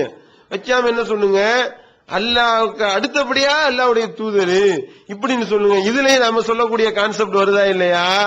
அல்லாஹ்வுக்கு இணையா அல்லாஹ்வுடைய தூதர் ஆக்க கூடாதுன்றதான மேட்ரு. அதை விளங்காம சொல்லிக்கிட்டு இருந்திருக்காங்களே, மாஷா அல்லாஹ் வ ஸா ஃபுலான் அப்படின்னு சொல்லிக்கிட்டு இருந்திருக்காங்கல்ல. அப்படி சொன்னதை கேட்டதுனாலதானே ரசூல் ஸல்லல்லாஹு அலைஹி வஸல்லம் அவர்கள் நீங்க அந்த மாதிரி சொல்லாதீங்க, சும்மா ஸா ஃபுலான்னு சொல்லுங்க அப்படின்னு சொல்றாங்க. அப்புறம் இந்த ஹதீஸ்லயும் நாம வைக்கக்கூடிய வாதம் நிலைநிறுத்தப்படுகின்றது. அதுக்கடுத்து பாத்தீங்கன்னா இப்னு அப்பாஸ் அவர்கள் அறிவிக்கக்கூடிய செய்தி இந்த சிறு கூட்டம் எடுத்து காட்டுது. அதுல எப்படி வருது, ஒரு மனிதர் மாஷா அல்லாஹு வ ஷிஅத அப்படின்னு சொன்னாரு. அப்ப ரசூல் ஸல்லல்லாஹு அலைஹி வஸல்லம் சொல்றாங்க, அவர் நோக்கி கேள்வி கேட்டாங்களாம். அகமதுல வரக்கூடிய செய்தி என்ன செய்தி, என்ன அல்லாஹ்வையும் என்னையும் நீ சமமாக்குறியா? இதுதானே ஷிர்கு. இதுதானே நம்ம ஷிர்க்குன்னு சொல்லிட்டு இருக்கிறோம். அப்ப வந்து மாஷா அல்லாஹு வ ஷிஅத என்ற அந்த வார்த்தை அல்லாஹ்வுடைய இடத்துல கொண்டு போய் அல்லாஹ்வுடைய தூதரை வைக்கிறதா ஆகுதுன்னு தான் நம்ம சொல்றோம். அப்ப அப்படி சொல்லிக் கொண்டிருந்திருக்கின்றார்களே, அப்படி சொல்லிக் கொண்டிருந்ததை தான் ரசூல் ஸல்லல்லாஹு அலைஹி வஸல்லம் கண்டிக்கிறாங்க. எப்படி கண்டிக்கிறாங்க, அல்லாஹ்வை என்னை நீ சமமாக்குறியா இப்படி நீ சொல்லாத, மாறா நீ எப்படி சொல்லு, மாஷா அல்லாஹு வஹத, அல்லாஹ் மட்டும்தான் நாடுதான் அப்படின்னு நீ சொல்லு என்று நபிகள் நாயகம் ஸல்லல்லாஹு அலைஹி வஸல்லம் அவர்கள் சொன்னார்கள் என்ற செய்தி இப்னு அப்பாஸ் ரலியல்லாஹு அன்ஹு அவர்கள் வாயிலா அறிவிக்கப்படக்கூடிய செய்தி அஹ்மதுல பதிவு செய்யப்பட்டிருக்கு. இந்த சீரு கூட்டம் நமக்கு பாயிண்ட் எடுத்து கொடுக்குது. இல்ல ரசூல் ஸல்லல்லாஹு அலைஹி வஸல்லம் அவர்கள் இந்த மாதிரி சொல்றத அல்லாஹ்வுக்கு ஈக்குவல் ஆக்குவதாக சொல்லி, அல்லாஹ்வுக்கு இணை வைப்பதாக சொல்லி அல்லாஹ்வுடைய தூதர் அவர்களை கண்டித்திருக்கிறார்கள். இதை நாங்கள் ஏற்றுக்கொள்வோம். காரணம் என்ன, இது ஷிர்கு. இந்த ஷிர்கை நாங்க ஏத்துக்கிறோம். அந்த யூதர் வந்து சொன்ன ஷிர்கை மட்டும் தான் நாங்க ஏத்துக்கிற மாட்டோம். அந்த யூத பாதிரியார் வந்து வல்காபான் இன்னொரு ஷிர்கு சொன்னார்ல, ஒரு கொலை 2 கொலை பண்ணது கூடாது, அதை நாங்க ஏத்துக்கிற மாட்டோம். ஒரு கொலை பண்ணதா மட்டும் சொல்லுங்க, அதை நாங்க ஏத்துக்குருவோம் என்று சொல்லி இப்னு அப்பாஸ் ரலியல்லாஹு அன்ஹு அவர்கள் அறிவிக்கக்கூடிய செய்தியையும் இவர்கள் வந்து நமக்கு கூடுதல் ஆதாரமா எடுத்து தருகின்றார்கள். இதுலயும் நம்மளுடைய வாதம் நிலைநாட்டப்படுகின்றது. அடிப்படை வாதம் என்ன, ரசூல் ஸல்லல்லாஹு அலைஹி வஸல்லம் அவருடைய காலத்துல சஹாபாக்கள் சில வாசகத்தை சொல்லிக் கொண்டிருக்கின்றார்கள். அந்த வாசகமானது அல்லாஹ்வுக்கு இணை கற்பிக்கக்கூடிய வாசகமாக இருக்கின்றது. அதை யார் மூலமாகவோ சுட்டிக்காட்டப்படுகின்றது. அதை ரசூல் ஸல்லல்லாஹு அலைஹி வஸல்லம் அவர்கள் கண்டிச்சு, இப்படி அல்லாஹ்வுக்கு இணையா என்னை கொண்டு போய் ஆக்கிறாதீங்க என்று சொல்லி ரசூல் ஸல்லல்லாஹு அலைஹி வஸல்லம் திருத்தினாங்க. இது அந்த குதைலா பின்த் ஸைஃபியினுடைய ஹதீஸ் வருதே, அந்த ஹதீஸை ஏத்துக்காம இருக்கிறது ரெண்டாவது, அதை விளக்க போறோம். அது தள்ளிடுங்க, நீங்க சொன்ன மாதிரி சரி வேணாம் விட்டுருங்க. இந்த ஹுதைபாவுடைய அறிவிப்புல இருந்து இப்னு அப்பாஸ் அவர்களுடைய அறிவிப்புல இருந்து என்ன தெரியுது, நம்ம வைத்த வாதம் நிலைநாட்டப்படுதா இல்லையா? அப்ப இதை நாம இந்த இடத்துல இவர்கள் எப்படிப்பட்ட இரட்டை வேடதாரிகளாக இருக்கின்றார்கள், எப்படிப்பட்ட ஒரு மனமுரண்டாக இதை மறுக்கின்றார்கள் என்பதற்கு இந்த செய்தியை நாம் ஆதாரமாக சொல்லிக் கொள்கின்றோம். அன்புக்குரிய சகோதரர்களை, அடுத்து நீங்க பாத்தீங்கன்னா, அதாவது வந்து இந்த அல்லாஹ்வுடைய தூதரும் நாடியது, அல்லாஹ்வும் அவருடைய தூதரும் நாடினார்கள் என்று சொன்ன செய்தி ஒரு பாரதூரமான விஷயம் இல்லையா? அது ரொம்ப சர்வ சாதாரணமா உள்ள விஷயமா? அது எல்லாரும் இந்த மாதிரி பயன்படுத்தி இருக்கிறாங்க. ஏன் அல்லாஹ்வே குர்ஆன்ல அந்த மாதிரி ஒரு வாசகத்தை பயன்படுத்தி இருக்கிறான் அப்படின்னு சொல்லி ஒரு சில வசனங்களை மேற்கோள் காட்டுறாருங்க. என்ன செய்தி? அல்லாஹ்வும் அவருடைய தூதரும் கொடுத்தாங்க, அதனால ஒரு பணக்காரன் ஆனாரு அப்படின்ற மாதிரியாக வரக்கூடிய அல்லாஹ்வும் அவருடைய தூதரும் சொல்லி சேர்ந்து வருமா இல்லையா? அந்த மாதிரியான செய்திகளை எடுத்துக்கிட்டு இது ரெண்டும் ஒண்ணுதான், இப்படி ரசூல் ஸல்லல்லாஹு அலைஹி வஸல்லம் அவர்களோட அல்லாஹ்வை இணைச்சு அல்லாஹ்வுடைய தூதரை இணைச்சு அல்லாஹ்வே குர்ஆன்ல சொல்லி இருக்கிறான், இது ஒரு பாரதூரமான விஷயம் இல்ல அப்படின்னு சொல்லி சில வசனங்களை அள்ளி போடுறாரு. இது என்னன்னா, இது இவரா தேடி கண்டுபிடிச்சதெல்லாம் கிடையாது. பதுவில் பாரியில அம்புட்டும் இருக்கு. வரிசையா இந்த மாதிரியான வசனங்களை எல்லாம் போட்டு இது ரெண்டையும் சேர்த்து சொல்லி இருக்கிறாங்கன்னு சொல்லியிருக்காங்க.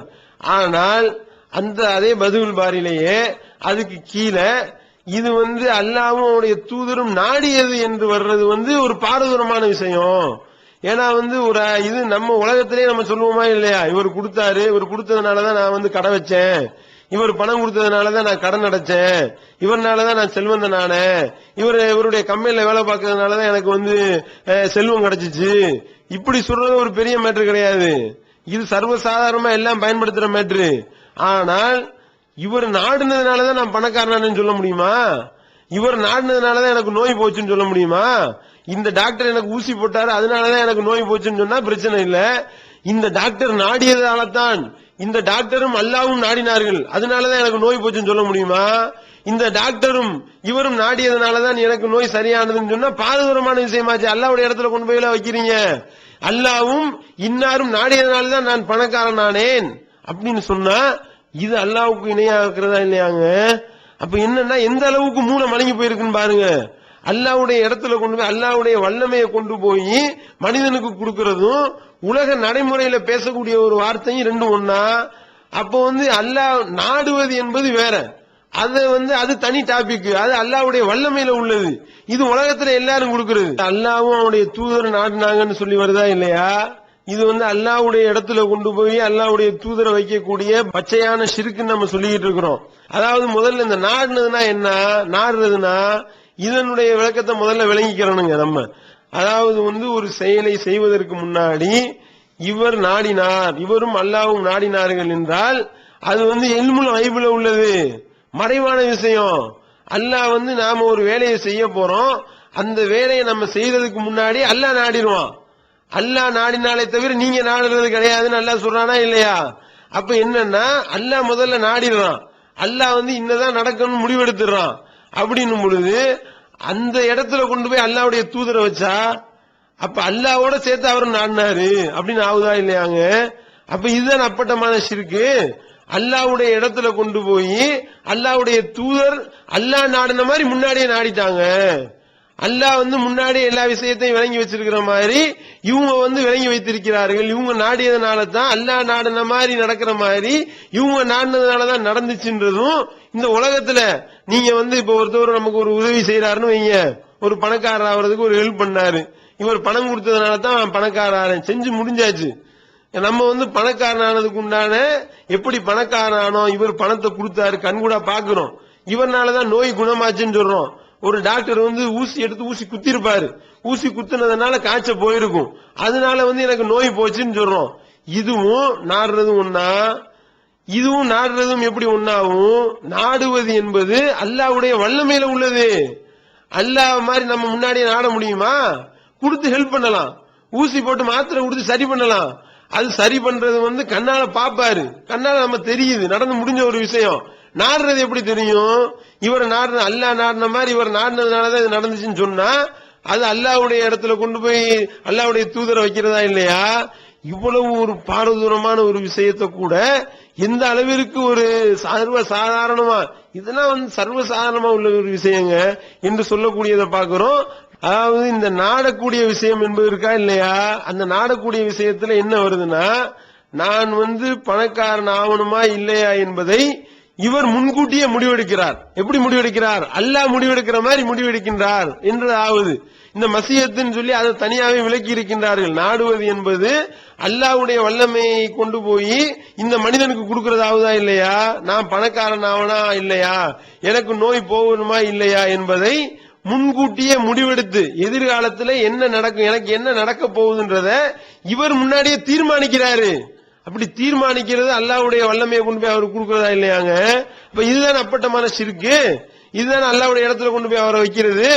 அப்ப இந்த ஒரு நுணுக்கமான விஷயம் கூட விளங்காமல் இவர்கள் அதை நிலைநாட்டக்கூடிய, அதை சரி காணக்கூடியதை பார்க்கிறோம். இது இவர்களுக்கு பதிலாக நாம சொல்லிக் கொள்கின்றோம். அப்ப இதுல இந்த குத்தைலா பின்த் சைஃபி இருக்காங்களே, அவங்க வழியா அறிவிக்கக்கூடிய அகமதுல இருக்கக்கூடிய நசாயில இருக்கக்கூடிய அந்த ஆதாரபூர்வமான யூத பாதிரியார் சொன்னாரு என்று சொன்ன செய்தி பலகீனமான செய்தின்னு இவங்க சொல்றாங்கல்ல, அந்த வாதத்துக்குள்ள நம்ம இன்னும் போகலங்க. அதை போகாம நம்ம என்ன பண்ணிருக்கிறோம், சரி அது சஹாபி இல்லன்னு வச்சுக்கிருவோம், அந்த ஹதீஸை தள்ளிடுவோம். அப்ப நீங்க என்ன ஹதீஸை சொல்ல வர்றீங்க, எந்தெந்த ஹதீஸ்லாம் இருக்குன்னு சொல்றீங்கன்னு சொல்ல அடிப்படையில இந்த ஹுதைபாவுடைய செய்தியையும் இப்னு அப்பாஸுடைய செய்தியையும் எடுத்துக்கொண்டு நாம பேசுறோம். இதுல என்ன நாம இப்ப விளக்கி இருக்கிறோம் உங்களுக்கு, அந்த குத்தைலாவுடைய செய்தியை ஏற்றுக்கொள்ளாவிட்டாலும் அதை நாம நிராகரித்தாலும் அதை நம்ம நிறுவ போறோம். அடுத்து அதை ஏற்றுக்கொள்ளாவிட்டாலும் அதை தள்ளிவிட்டாலும் இவங்க ஏற்றுக்கொண்ட ஹதீஸ்கள் இருக்கின்றதே, ஹுதைபாவுடைய செய்தியா இருக்கட்டும், இப்னு அப்பாஸுடைய செய்தியா இருக்கட்டும், அது தொடர்பாக வரக்கூடிய செய்தியாக இருக்கட்டும், அனைத்திலையும் அல்லாஹ்வுக்கு இணை கற்பிக்கக்கூடிய ஒரு வேலையை, ஒரு வாசகத்தை சஹாபாக்கள் சொல்லிக் கொண்டிருந்தார்கள். அதை ரசூல் ஸல்லல்லாஹு அலைஹி வஸல்லம் அவர்கள் கண்டித்தார்கள். இனிமே அந்த மாதிரி சொல்லாதீர்கள் என்று ரசூல் ஸல்லல்லாஹு அலைஹி வஸல்லம் அவர்கள் கட்டளை போட்டார்கள். அப்ப நம்ம சொன்ன வாதம் நிலைநாட்டப்பட்டுருச்சு, அவங்களே அதை ஒப்புக்கொண்டார்கள். எப்படி, இந்த மாதிரி ரசூல் ஸல்லல்லாஹு அலைஹி வஸல்லம் அவருடைய காலத்துல ஒரு ஷிர்கான வேலையை செய்து கொண்டிருந்திருக்கிறார்கள். அதை பிறர் சுட்டி காட்டிய பிறகு ரசூல் ஸல்லல்லாஹு அலைஹி வஸல்லம் அவர் அதை கண்டித்து அந்த மாதிரி நீங்க சொல்லாதீங்க என்று அந்த ஷிர்கை ரசூல் ஸல்லல்லாஹு அலைஹி வஸல்லம் அவர்கள் தடுத்தார்கள் என்ற சம்பவம் உண்மையாகிவிட்டது. நாம வைத்த வாதம் இதன் மூலமா நிலைநாட்டப்பட்டுருச்சு. இப்ப இந்த குத்தைலா அவங்க சஹாபிய பெண்மணி தானா, அவங்க இவங்க சொல்ற மாதிரி யாரென்றே அறியப்படாதவரா, அந்த ஹதீஸ் தள்ளப்படணுமா அல்லது ஏற்றுக்கொள்ளப்படணுமா அப்படின்ற அந்த வாதத்துக்குள்ள நம்ம இப்ப போவோம். குத்தைலா என்ற பெண்மணி அவங்க நபித்தோழியரே கிடையாது, அதனால அது ஹதீஸே கிடையாது, அந்த ஹதீஸை ஏற்றுக்கொள்ள கூடாது என்று சொல்லி இந்த சிறுக்கு கூட்டம் மறுக்குது. இந்த ஹதீஸானது லைஃப்ன்றதுக்கு என்ன ஆதாரம் அவங்க சொல்றாங்க அப்படின்னு பார்த்தோம்னா, இந்த ஹதீஸை அறிவிக்கக்கூடிய சஹாபிய பெண்மணி ஒரு பெண்மணி தான் அறிவிக்கிறாங்க. குத்தைலா பின்த் சைஃபி என்ற ஒரு பெண்மணி அறிவிக்கிறாங்க, சஹாபிய பெண்மணி. அவங்களிடத்துல இருந்து அப்துல்லா இப்னு யசார் என்ற தாபியை அறிவிக்கிறாருங்க. இவங்க என்ன குற்றச்சாட்டு வைக்கிறாங்கன்னா, இந்த குத்தைலான்னு ஒரு பெண்மணி வர்றாங்கல்ல, அவங்க சஹாபியே கிடையாது, அவங்க யார் என்ற மஜூல் ஹால், அவர் யார் என்று அறியப்படாதவர் என்று சொல்லி ஒரு முக்கியமான குற்றச்சாட்டை சொல்லி இது ஹதீஸே இல்ல என்று மறுக்கக்கூடியதை பார்க்கிறோம். இந்த ஒரு விஷயத்தை இது சஹாபியா இல்லையான்றத சஹாபிய பெண்மணியா இல்லையான்றத நாம உங்களுக்கு விளக்குறோம். அப்படி விளக்குறதுக்கு முன்னாடி இந்த கூட்டம் இருக்கே, இந்த சிகிரு கூட்டம், இந்த சிகிரு இருக்குன்னு சொல்லி அல்லாஹ்வுக்கு இணை வைக்கக்கூடிய கூட்டம் இருக்கே, அந்த இணை வைக்கிற கூட்டம் என்ன செய்யுதுன்னா, அவங்களுடைய இரட்டை நிலை, நயவஞ்சக நிலையை முதல்ல நாம் இந்த இடத்துல விளக்க கடமைப்பட்டிருக்கிறோம். ஜக்காத்துடைய விஷயத்துல ஜக்காத்து ஒரு பொருளுக்கு, கொடுத்த பொருளுக்கு திரும்ப கொடுக்க தேவையில்லை, ஒரு பொருளுக்கு ஒரு தடவை கொடுத்தா போதும் அப்படின்ற நிலைப்பாடை நாம குர்ஆன் ஹதீஸ் அடிப்படையில் ஆய்வு பண்ணி சொன்னோமா இல்லையா? அப்படி நாம சொல்லும் பொழுது கொடுத்த பொருளுக்கே திருப்பி கொடுக்கணும் என்பதற்கு ஒரு ஹதீஸ் ஆதாரமா காட்டினாங்க. அந்த ஹதீஸ்ல அப்துல்லா பின் முஆவியா காலிரி என்பவர் சஹாபி என்று சொல்லி அந்த ஹதீஸ சொன்னாங்க. அப்ப நம்ம என்ன கேட்டோம்னா, அப்துல்லா பின் முஆவியா இருக்காரு, நீங்க சொல்றீங்களே சஹாபின்னு இவர் சஹாபிதான் என்பதற்கு என்ன ஆதாரம்? சஹாபிதான்றதுக்கு நூல்கள்ல சஹாபின்னு எழுதினா மட்டும் போதாது, சஹாபின்னா அதற்குரிய இலக்கணம் என்ன என்பதை எழுதி வைத்திருக்கின்றார்கள். அந்த இலக்கண அடிப்படையில இவர் சஹாபியா என்று நீங்க சொல்லுங்க என்று சொல்லி நாம சில கேள்விகளை கேட்டோம். நபித்தோழர்ன்றதுக்கு உண்டான இலக்கணம் என்ன? அவர் பரவலா நபித்தோழர் என்று அறியப்பட்டிருக்கணும், அல்லது அந்த ஹதீஸை அறிவிக்கும் பொழுது நான் நபிகள் நாயகம் ஸல்லல்லாஹு அலைஹி வஸல்லம் அவரிடத்திலிருந்து இதை கேட்டேன், என்னிடத்தில் நபிகள் நாயகம் ஸல்லல்லாஹு அலைஹி வஸல்லம் அவர்கள் இதை சொன்னார்கள் என்று அவர் அந்த ஸ்பாட்ல இருந்தார் என்றதற்கு உண்டான வாசகத்தோடு அவர் அறிவிக்கணும். அப்படி இல்லையா அவர் நபித்தோழர் தான் என்பதை சக நபித்தோழர் அறிவிக்க வேண்டும். அப்படி இல்லாவிட்டால் அவர்கிட்ட இருந்து கேட்கிறாரா இல்லையா தாபி, அவர் இவர் நபித்தோழர் தான் என்று அறிவிக்க வேண்டும். இந்த உசூல்ல எதுலையுமே கட்டுப்படாம ஒரு நூல்ல வெறுமனே இவர் சஹாபின்னு எழுதி வச்சிருக்கிறதுனால மட்டுமே ஒருவர் சஹாபி ஆயிட மாட்டாரு. அப்துல்லா பின் முஆவியா காலிரின்னு சொல்றீங்களே, அவர் சஹாபின்றதுக்கு என்ன ஆதாரம்? அந்த மாதிரி ஒரு நான் கேட்டேன்னு சொல்றாரா, அல்லது ரசூல் ஸல்லல்லாஹு அலைஹி வஸல்லம் என்ற சொன்னாங்கன்னு சொல்றாரா, அல்லது அவரிடத்திலிருந்து அறிவிக்கக்கூடிய தாபி இவர் சஹாபின்னு சொல்லி இருக்கிறாரா, அல்லது அவர் பரவல அறியப்பட்டிருக்காரா சஹாபின்னு சொல்லி பரவல அறியப்பட்டிருக்காரா என்றெல்லாம் நம்ம கேள்வி கேட்டா, அப்ப என்ன சொன்னாங்க, இல்ல நூல்கள்ல எழுதியிருக்கு அப்ப ஒரு சஹாபி தான் அப்படின்னு சொன்ன சிறு கூட்டம் இப்ப என்ன சொல்லுது, இந்த குத்தைலா பின்த் சைஃபி இருக்காங்களே அவங்க சஹாபி இல்லையா, சஹாபிய பெண்மணி கிடையாதான். காரணம் என்னவா, அது சம்பந்தமா எக்கச்சக்கமான நூல்கள்ல இவங்க சஹாபிய பெண்மணி அவங்க முஹாஜிர் என்று முஹாஜிர்ல மூத்தவங்க என்று சொல்லக்கூடிய அளவுக்கு நூல்கள்ல இருக்கு ஆதாரங்கள். ஆனா இந்த கூட்டம் சிகிரு கூட்டம் என்ன பண்ணுதுன்னா, இப்ப இந்த ஹதீஸை மறுத்தாகணுமே, இந்த ஹதீஸை ஏத்துக்கிட்டா அப்ப நுணுக்கமான முறையில சிறுக்கி இருக்கு. ரசூல் ஸல்லல்லாஹு அலைஹி வஸல்லம் காலத்துல ரசூல் ஸல்லல்லாஹு அலைஹி வஸல்லம் கவனிக்காம ஒரு விஷயம் நடந்திருக்கு. அதை ஒரு யூத பாதிரியார் சுட்டி காட்டினாரு.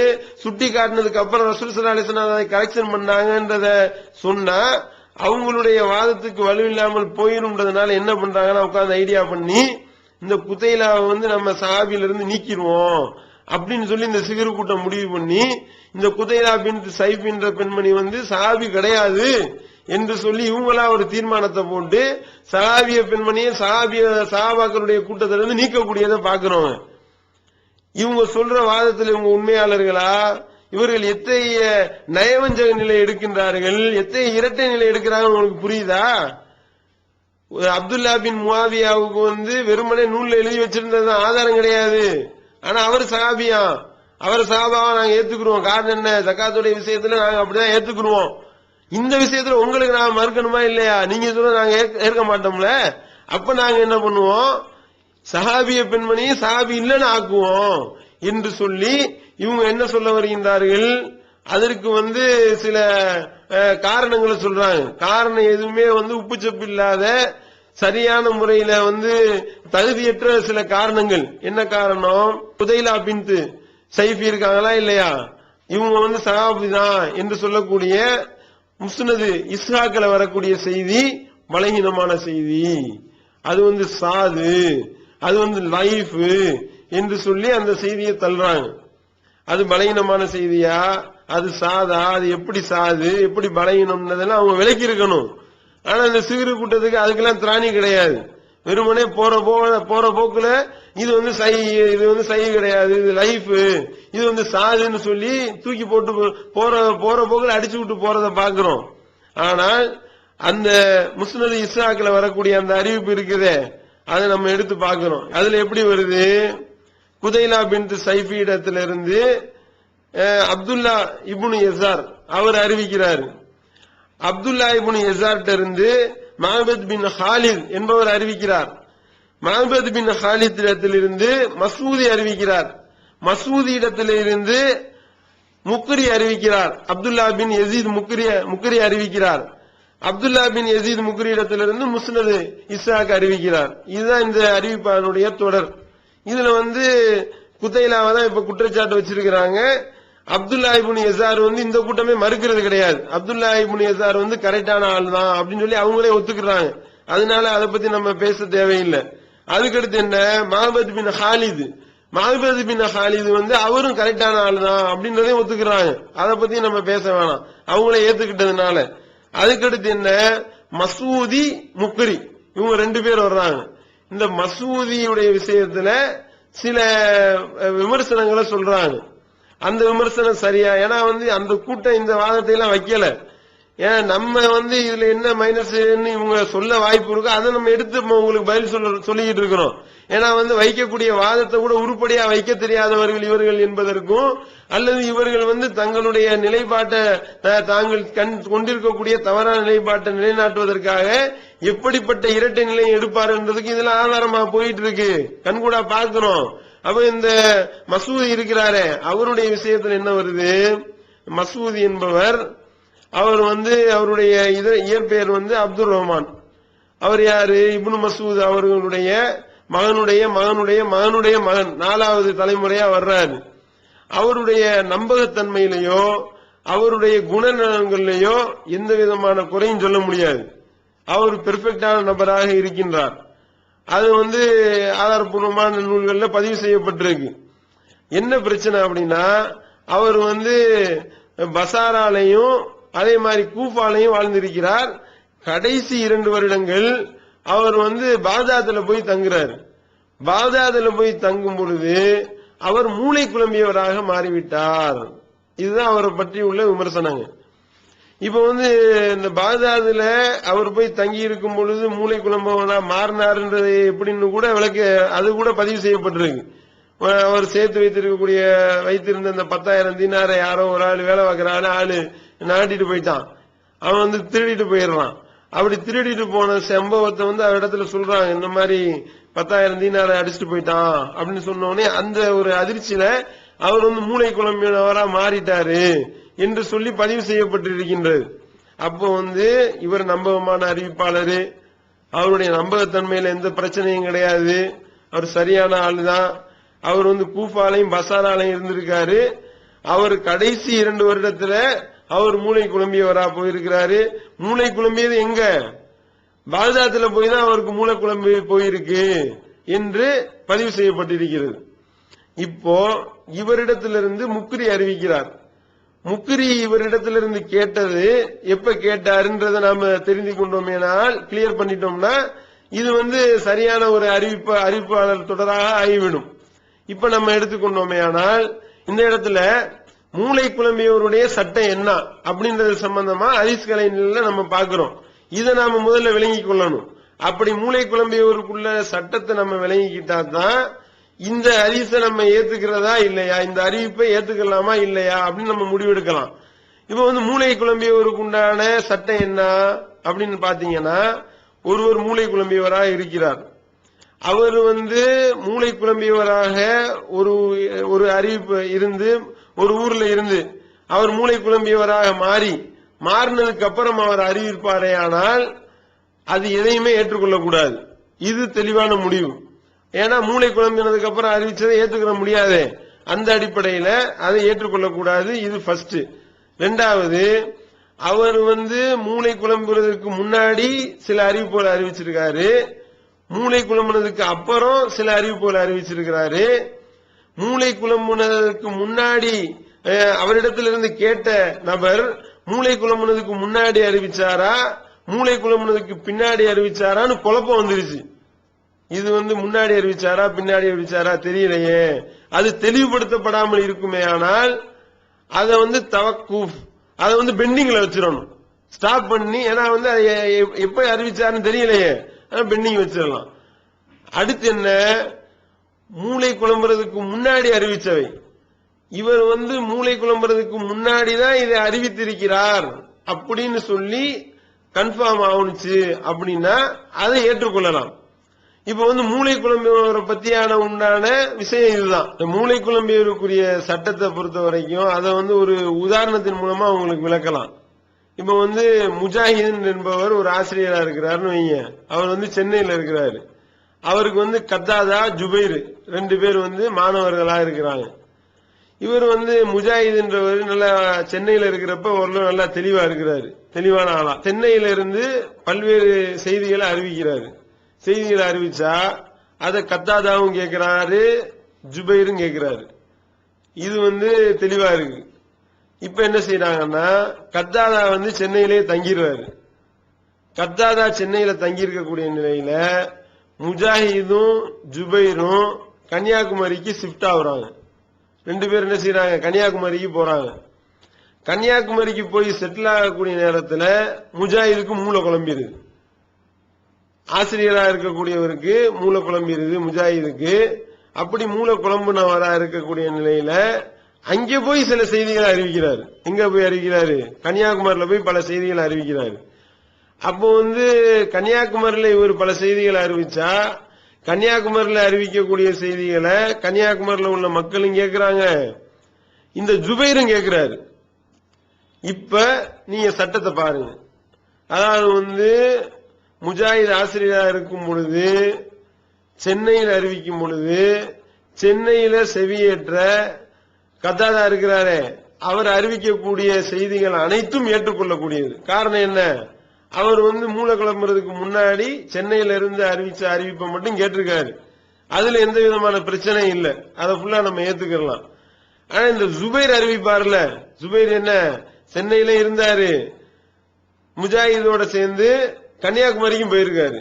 அப்ப கன்னியாகுமரிக்கு போயிருக்கும் பொழுது ஜுபைர் சென்னையில முஜாஹித் அறிவிச்சதையும் கேட்டிருக்காரு, அதே மாதிரி கன்னியாகுமரியில முஜாஹித் அறிவிச்சதையும் கேட்டிருக்காரு.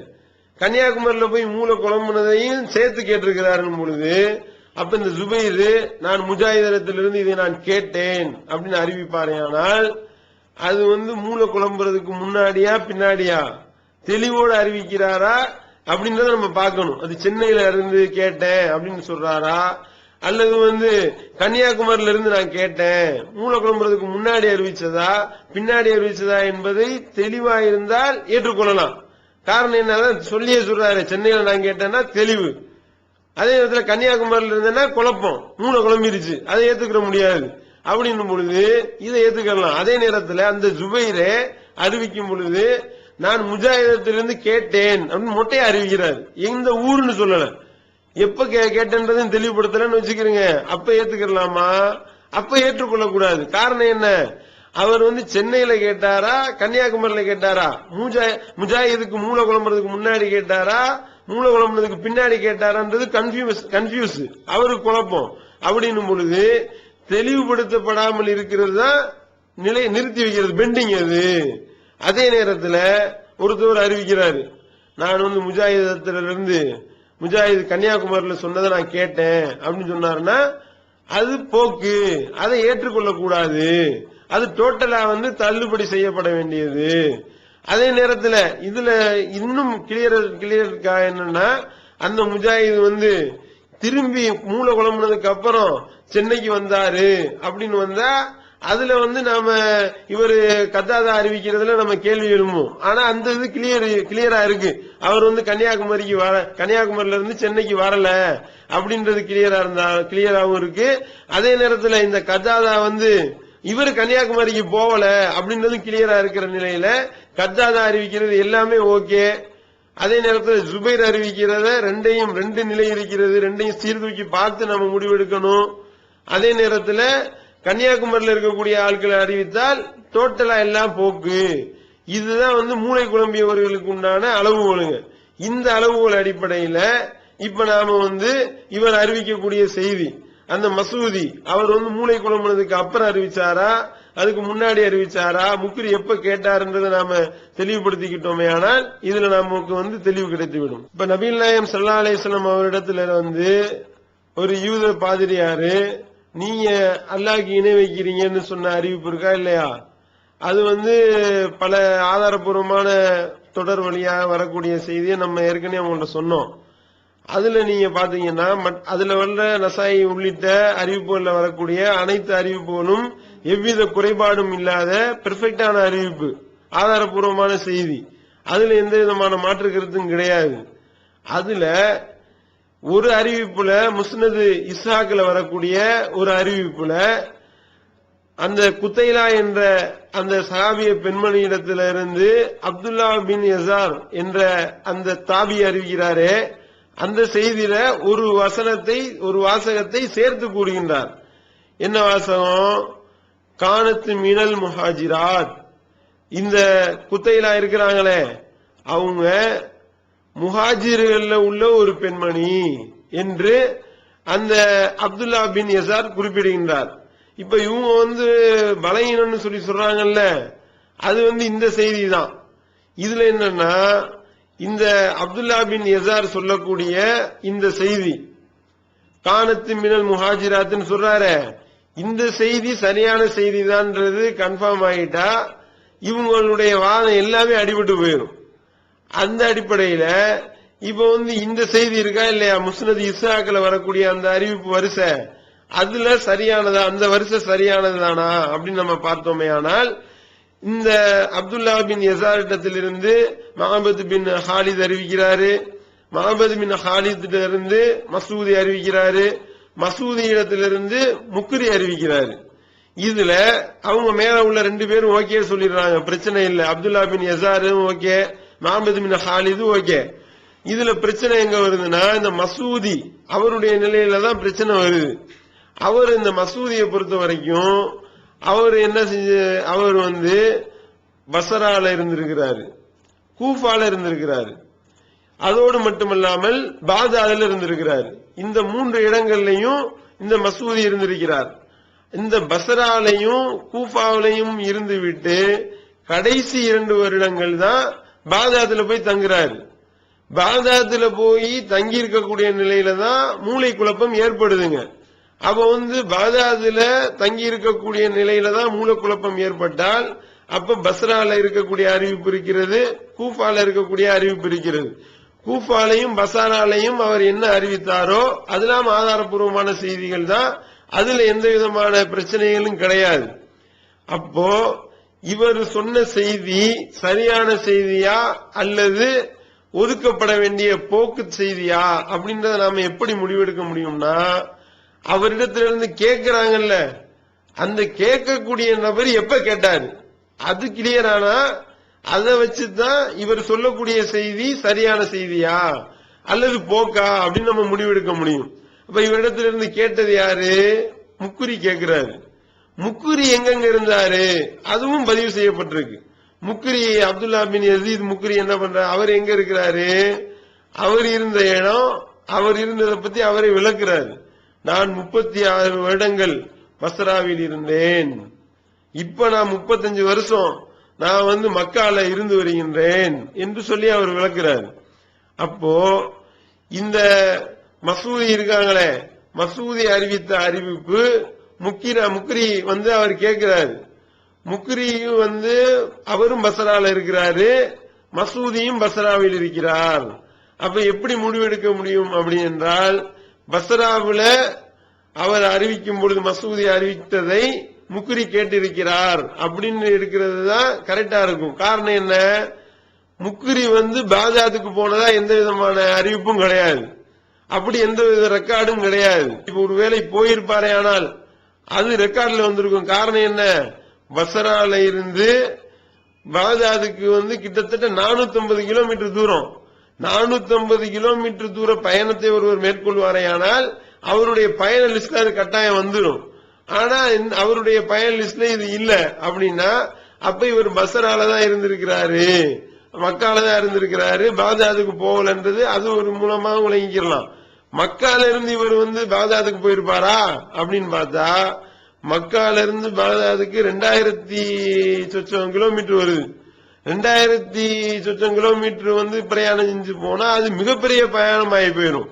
அப்படி இருக்குமே ஆனால் அதுவும் கட்டாயம் பதிவு செஞ்சிடப்பட்டு இருக்கும். அப்போ அவர் மசூதி இடத்துல இருந்து முக்ரி கேட்டது இந்த பாக்தாதுல இருந்து கேட்கவில்லை அப்படின்றது கன்ஃபார்ம் ஆகுது. பாக்தாதுல தான் இவர் மசூதி மூளை குழம்பியவராக இருந்திருக்கிறார். அப்ப இந்த அறிவிப்புல முக்ரி அறிவித்தது பஸ்ரால இருந்துதான் கேட்டிருக்கிறார் அப்படின்றது இந்த ரெக்கார்டு பூர்வமா கன்ஃபார்ம் ஆகுது. இதுல போக்குன்னு சொல்வதற்கு எந்த விதமான முகாந்திரமும் இல்ல. அப்படி இல்லாத நிலையில சரியான ஒரு, ஏன்னா இவங்க மற்ற ஹதீஸ்களையும் இதே நிலைப்பாடுதான் எடுக்கிறாங்க. இவர்கிட்ட இருந்து இவர் கேட்டிருப்பாரா இல்லையா அப்படின்னா, 2 பேரும் வாழ்ந்த காலம் என்ன, 2 பேரும் சந்திச்சிருக்கிறாங்களா, இவர் இருந்த ஊர் என்ன, இவர் இருந்த ஊர் என்ன, 2 பேரும் இந்த இத்தனை கிலோமீட்டர் கடந்து போயிருப்பாங்களான்னு சீர்தூக்கி பார்த்தானே ஏத்துக்கிறீங்க. அப்ப அந்த விஷயத்துல இதை ஆய்வு பண்ணும் பொழுது பச்சவர்த்தமா பளிச்சுன்னு தெரியுது, திட்ட தெளிவா, அவங்க சொல்ற மாதிரி திட்ட தெளிவா தெரியுது. இவங்க பஸ்ரால இருந்திருக்கிறாரு, இவர் 36 வருஷம் பஸ்ரால முக்ரி இருந்திருக்கிறார். மசூதி என்பவர் அவர் மரணிக்க போறதுக்கு 2 வருஷத்துக்கு முன்னாடி, மூளை குழம்புறதுக்கு முன்னாடி வரைக்கும் பஸ்ராலையும் கூஃபாவிலும் இருந்திருக்கிறார் என்பது தெளிவாக இருக்கின்றது. அந்த அடிப்படையில கானத்து மினல் முஹாஜிராத் என்று அப்துல்லா பின் யசார் அறிவிக்கிறாரே, இந்த பெண்மணி முஹாஜிர் பெண்மணி, இவங்க ஒரு சஹாபிய பெண்மணி தான் என்று அப்துல்லா பின் யசார் அறிவிக்கக்கூடிய இந்த அறிவிப்பு ஆதாரபூர்வமான செய்தி என்பது நிரூபணமாகுது. ஆனால் இந்த முதுகெலும்பட்டவர் என்ன செய்யறாங்க, தங்களுடைய சூனியத்து சம்பந்தமா நம்ம வைத்த வாதத்துக்கு பதிலளிக்க திராணி இல்லாதனுடைய காரணமாக அவங்க இந்த ஹதீஸைய நிராகரிக்கக்கூடிய அளவிற்கு போய் அந்த ஒரு சஹாபிய பெண்மணி லிஸ்ட்ல இருந்து தூக்கக்கூடிய ஒரு பாரதூரமான செயலை செய்யக்கூடிய அளவிற்கு இவர்களை இவர்களுடைய அந்த சிகிருக்கு தள்ளிவிட்டது அப்படின்றது இதுல இருந்து நிரூபணமாகின்றது. அதோடு மட்டுமல்லாம இந்த பெண்மணி குத்தைலா என்ற இந்த பெண்மணி இவங்க சஹாபிய பெண்மணி தான் அப்படின்றத பல்வேறு நூல்கள்ல ஆதாரபூர்வமான செய்தியாக பதிவு செய்யப்பட்டிருக்குங்க.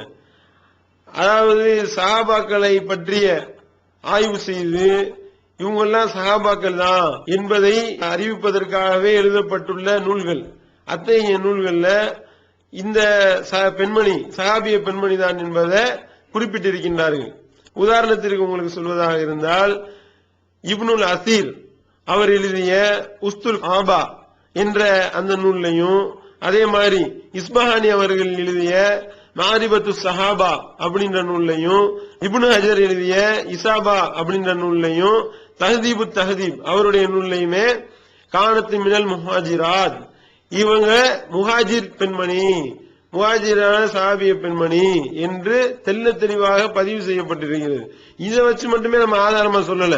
என்ன இப்படி நூல் எழுதினாலே உடனே ஆதாரமான்னு கேட்டுறக்கூடாது. மனமுரண்டு இல்லாம யோசனை பண்ணி ஆய்வு பண்ணி பாத்தீங்கன்னா, இவங்க சஹாபிய பெண்மணி தான் என்பதை தாபி அறிவித்திருக்கிறார். அதுவும் ஆதாரபூர்வமாக பதிவு செய்யப்பட்டிருக்கிறது.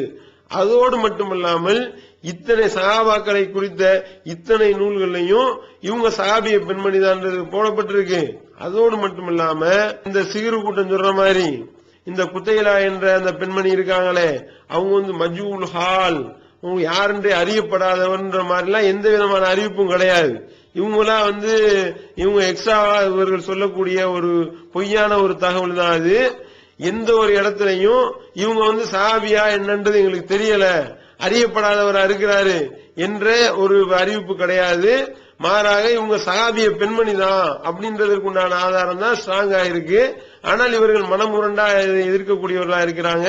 குத்தைலா பின் சைஃபி அவர்களிடத்திலிருந்து கேட்ட அப்துல்லா பின் இசார் அவர்கள் கானத்து மினல் முஹாஜிராத், அவர்கள் முஹாஜிர் பெண்மணி, அவங்க சஹாபிய பெண்மணி தான் என்று அப்துல்லா பின் இசார் அவர்கள் அறிவித்த செய்தி ஆதாரபூர்வமான செய்தி தான். அவங்க சஹாபிய பெண்மணி தான். அதுல இரண்டாவது கருத்துக்கு இடமில்ல என்ற வகையில ஆதாரபூர்வமாக குத்தைலா பின் சைஃபி அவர்கள் சஹாபிய பெண்மணி தான் என்பதை நாம் நிரூபித்து விட்டோம். அதுல கூடுதலாக இன்னொரு ஆதாரத்தையும் நாம் உங்களிடத்துல சுட்டிக்காட்ட விரும்புகின்றோம். இதே முஸ்னத் இஸ்ஹாக்ல இதே அப்துல்லா பின் இசார் அவர்கள் அறிவிக்கக்கூடிய ஒரு செய்தி இடம்பெறுகின்றது. என்ன செய்தி? நபிகள் நாயகம் ஸல்லல்லாஹு அலைஹி வஸல்லம் அவர்கள் சொன்னார்கள், அக்பரத்தினி இம்ராத்தும் மின்னா, ஒரு பெண்மணி இத கேட்டாங்க. என்ன சொன்னாங்க? அன்னஹா சமியாத்தின் நபிய, நான் என்னிடத்துல ரசூல் ஸல்லல்லாஹு அலைஹி வஸல்லம் அவர்கள் சொன்னார்கள் என்று ஒரு பெண்மணி சொல்றாங்க. என்ன சொல்றாங்க? ரசூல் ஸல்லல்லாஹு அலைஹி வஸல்லம் அவர்கள் சொல்கின்றார்கள், லா யகூலு அஹதுக்கும் லௌலல்லாஹு வ ஃபுலான், உங்கள யாரும் சொல்ல வேண்டாம். என்ன சொல்லாதீங்க? அல்லாஹ்வோடு இன்னாரும் இருந்திராவிட்டால் ஒண்ணு நடந்திருக்காது அப்படின்னு நீங்க சொல்லாதீங்க. நீங்க அப்படி சொல்லித்தான் ஆக வேண்டும் அப்படின்னு சொல்றதாக இருந்தால் நீங்க என்ன சொல்லணும்?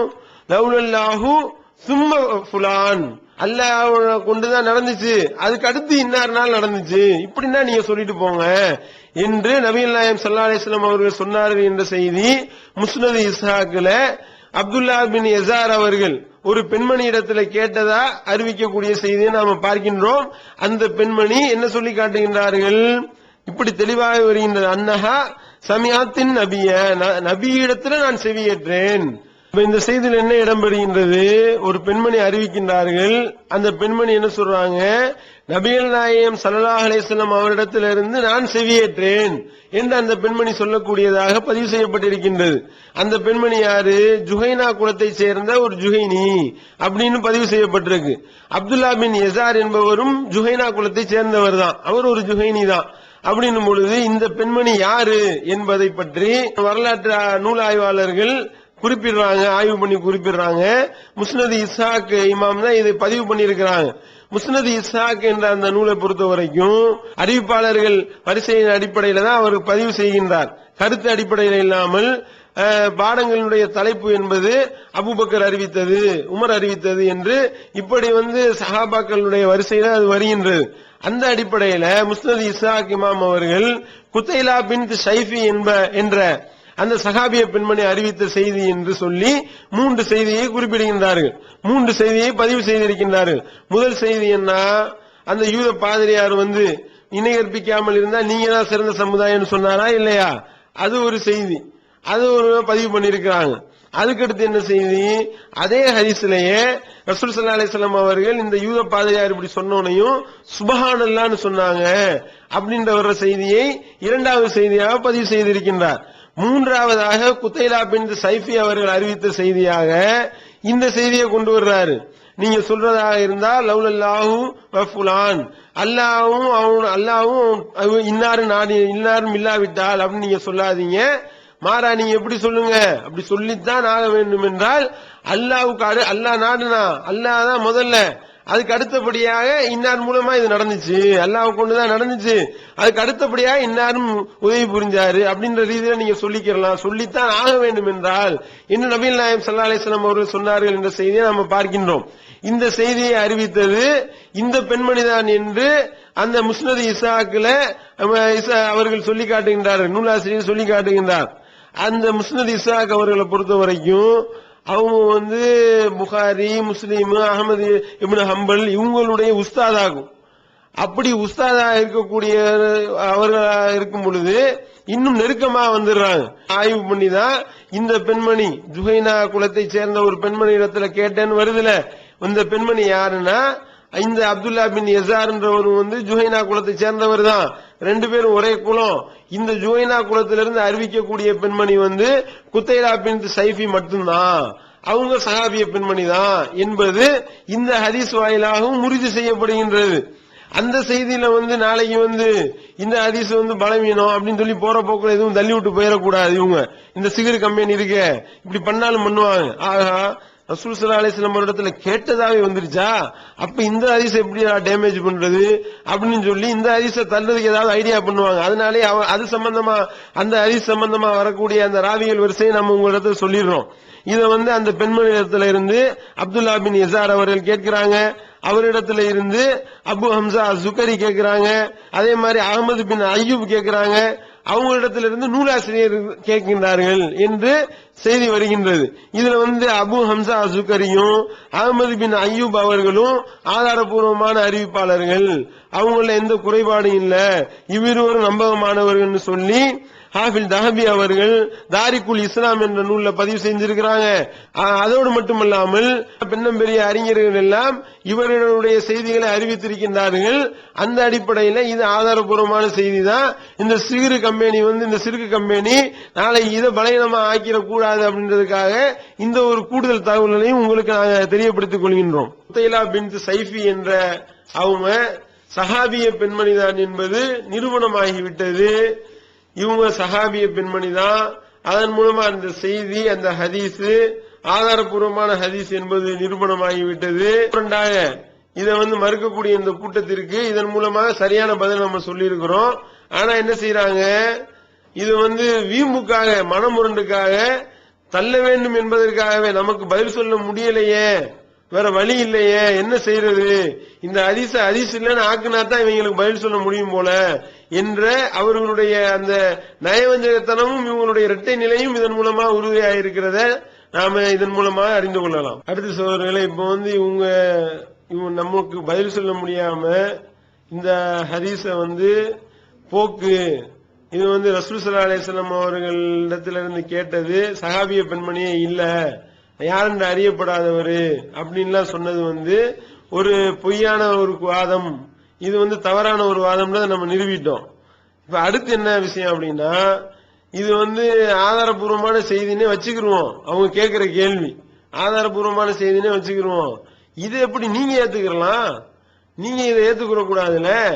இது குர்ஆனுக்கு, உங்களுடைய பார்வையில இது குர்ஆனுக்கு முரண்படக்கூடிய ஹதீஸால இருக்கணும் அப்படின்னு சொல்லி வாதம் வைக்கிறாங்க. எப்படி இது குர்ஆனுக்கு முரண்படக்கூடிய ஹதீஸா? ரசூல் ஸல்லல்லாஹு அலைஹி வஸல்லம் அவர்களே இணை வைத்துக் கொண்டிருந்தார்கள், அவங்களுடைய தோழர்களே இணை வைப்பில் இருந்து கொண்டிருந்தார்கள் அப்படின்றத சொல்லக்கூடியத மாதிரி வரக்கூடிய ஒரு ஹதீஸ். அதை எப்படி நீங்க ஏத்துக்கலாம்? அது இந்த மாதிரி வந்தாதான் நீங்க மறுப்பீங்களே. நீங்க மறுக்கிறதுல முதல் ஹதீஸால இது இருக்கணும். அப்புறம் எப்படி இந்த ஹதீஸை நீங்க ஏத்துக்கிறீங்க அப்படின்னு சொல்லி ரொம்ப விவரமா கேட்கிற மாதிரி ஒரு கேள்வியை கேட்கிறாங்க. ஆனா இந்த ஹதீஸ்ல என்ன வருது, இந்த ஹதீஸ் என்ன சொல்லுது அப்படின்றது கூட விளங்காதனுடைய விளைவுதான் இந்த கேள்விங்க. அந்த ஹதீஸ்ல என்ன வருது, ரசூல் ஸல்லல்லாஹு அலைஹி வஸல்லம் அவர்கள் அவரிடத்துல இந்த மாதிரியான ஒரு செய்தி சுட்டி காட்டப்படுது. நீங்க இணை கற்பிக்கின்றீர்கள், வல் கஅபான்னு சொல்றீங்க, அல்லாஹ்வின் மீது சத்தியம் பண்றதுக்கு போல காபத்துல்லா மேல சத்தியம் பண்ணுவதாக சொல்லுகின்றீர்கள். அதே மாதிரி அல்லாஹ்வுடைய தூதரும் நாடுனாங்கன்னு சொல்றீங்க, அல்லாஹ்வுடைய இடத்துல கொண்டே வைக்கிறீங்க என்று சொல்லப்பட்டவனையும் ரசூல் ஸல்லல்லாஹு அலைஹி வஸல்லம் என்ன செய்யறாங்க, சுப்ஹானல்லாஹ்னு சொல்லிட்டு மாத்துறாங்கல்ல. மாத்தி இனிமே இப்படி சொல்லாதீங்க, இனிமே இப்படி சொல்லக்கூடாது என்று கட்டளை போட்டு ரப்பில் கஅபான் மாத்து சொன்னாங்களா இல்லையா? மாஷா அல்லாஹ் சும்ம செய்யத்தன்னு சொல்ல சொன்னாங்களா இல்லையா? அப்போ அந்த தவறிலேயே நீடித்து கொண்டிருந்தார்கள், இணை வைத்துக் கொண்டேதான் இருந்தார்கள், அப்படியே இருந்து மரணித்தார்கள் நாங்க ஏத்துக்கிற மாட்டோம். அதை மறுக்கிற ஆள்கள்ல முதல் ஆளா நாங்க நிப்போம். காரணம் என்ன? அல்லாஹ்வுடைய தூதர் அவர்கள் அந்த தவறுல நீடிச்சிருக்க மாட்டாங்க என்று நாங்க நம்புறோம். அப்படிதான் இஸ்லாத்தினுடைய அடிப்படை. ஆனால் சுட்டி காட்டப்படுது, சுட்டி காட்டப்பட்டால் உடனடியாக திருத்துகின்றார்கள். திருத்தப்பட்டுச்சுன்னா முடிஞ்சு போச்சு. அதனாலதான் அதே உதாரணம் காட்டுறோம் உங்களுக்கு. அதனாலதான் மேற்கோள் காட்டி இந்த மாதிரி ரசூல் ஸல்லல்லாஹு அலைஹி வஸல்லம் அவர்கள் சொல்ல சொன்னார்கள் என்று நாம சொல்லிக் கொண்டிருக்கிறோம். இந்த சூனிய விஷயத்தை எடுத்துக்கிறீங்க. சூனிய விஷயத்துல ரசூல் ஸல்லல்லாஹு அலைஹி வஸல்லம் அவர்கள் எனக்கு சூனியம் வைக்கப்பட்டுள்ளது அப்படின்னு ஒரு ஹதீஸை சொல்லி, அதுக்கப்புறம் எனக்கு சூனியம் வைக்கப்பட்டதா நான் சொன்னது என் யூகத்தின் அடிப்படையில் சொல்லிட்டேன், சூனியம் வைக்கப்படல அப்படின்னு சொல்லி இன்னொரு அறிவிப்பு வருதுன்னு வைங்க, ரெண்டையுமே ஏத்துக்குருவோம். ரெண்டையும் மறுக்க மாட்டோம். காரணம் என்ன? நீ சொன்னதா சொல்லிட்டு இல்ல பின்னாடி மாத்தப்பட்டுச்சு, மாத்தப்பட்டாதான் முன்னாடி உள்ளது காலாவதி ஆயிருச்சு அப்படின்னும் பொழுது சில தவறுகள் நடக்கலாம்.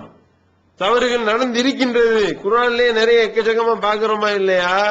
அபூதாலிப் அவர்களுடைய மரணத்தின் போது ரசூல் ஸல்லல்லாஹு அலைஹி வஸல்லம் அவர்கள் இவங்க இஸ்லாத்தை தழுவலையே அப்படின்னு சொல்லி வேதனைப்பட்டு அழுகுறாங்க. அப்ப அல்லாஹ் என்ன சொல்றான், நீ நாடி ஆளையெல்லாம் நேரிய உள்ள செலுத்த முடியாது அல்லாஹ் சொல்றான்ல. அப்படின்னா என்ன அர்த்தம்? ரசூல் ஸல்லல்லாஹு அலைஹி வஸல்லம் அவர்கள் இவங்க எப்படியாவது நேர்வழி கிடைச்சிரும் அப்படின்னு தானே நம்புனாங்கல்ல. அல்லாஹ் அதை கண்டிக்கிறானா இல்லையா? அதே மாதிரி நபியினுடைய முகத்துல ரத்த சாயம் பூசியவர்கள் எப்படி வெற்றி பெற முடியும் அப்படின்னு சொல்லி ரசூல் ஸல்லல்லாஹு அலைஹி வஸல்லம் கேட்டாங்களா இல்லையா? அல்லாஹ் கண்டிக்கிறான்ல. உமக்கு அதிகாரத்துல உமக்கு பங்கு கிடையாது, பங்கு உமக்கு இருந்துச்சுன்னா அப்ப நீ சொல்ற மாதிரிலாம் நடக்கணுமா அப்படின்னு தானே அதுக்கு அர்த்தம். அப்ப அந்த குர்ஆன் வசனத்தை மறுக்க முடியுமா? ரசூல் ஸல்லல்லாஹு அலைஹி வஸல்லம் அறியாமையில இப்படி பேசினாங்களா?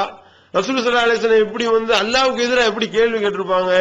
அல்லாஹ்வுடைய அதிகாரத்தை பத்தி தெரியாம விளங்காம இருந்தாங்களா ரசூல் ஸல்லல்லாஹு அலைஹி வஸல்லம் சொல்லுவீங்களா? அதே மாதிரி ரசூல் ஸல்லல்லாஹு அலைஹி வஸல்லம் அவர்கள் தன்னுடைய அம்மாவுக்கு பாவ மன்னிப்பு கேட்டாங்களா இல்லையா?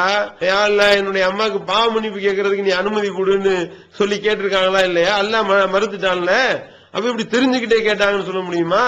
அல்லாஹ் இந்த நபிக்கும் தகுமானதல்லன்னு இறக்குறானே வசனத்தை, அப்பனா கேட்டிருக்காங்கன்னு தான் அர்த்தம் இந்த வசனத்துல இருந்து. அப்பனா என்னன்னா தவறுகள் நடக்கும், நடக்கிற தவறை திருத்துறதுக்காகத்தான் இறைவசனங்கள் அருளப்படும்.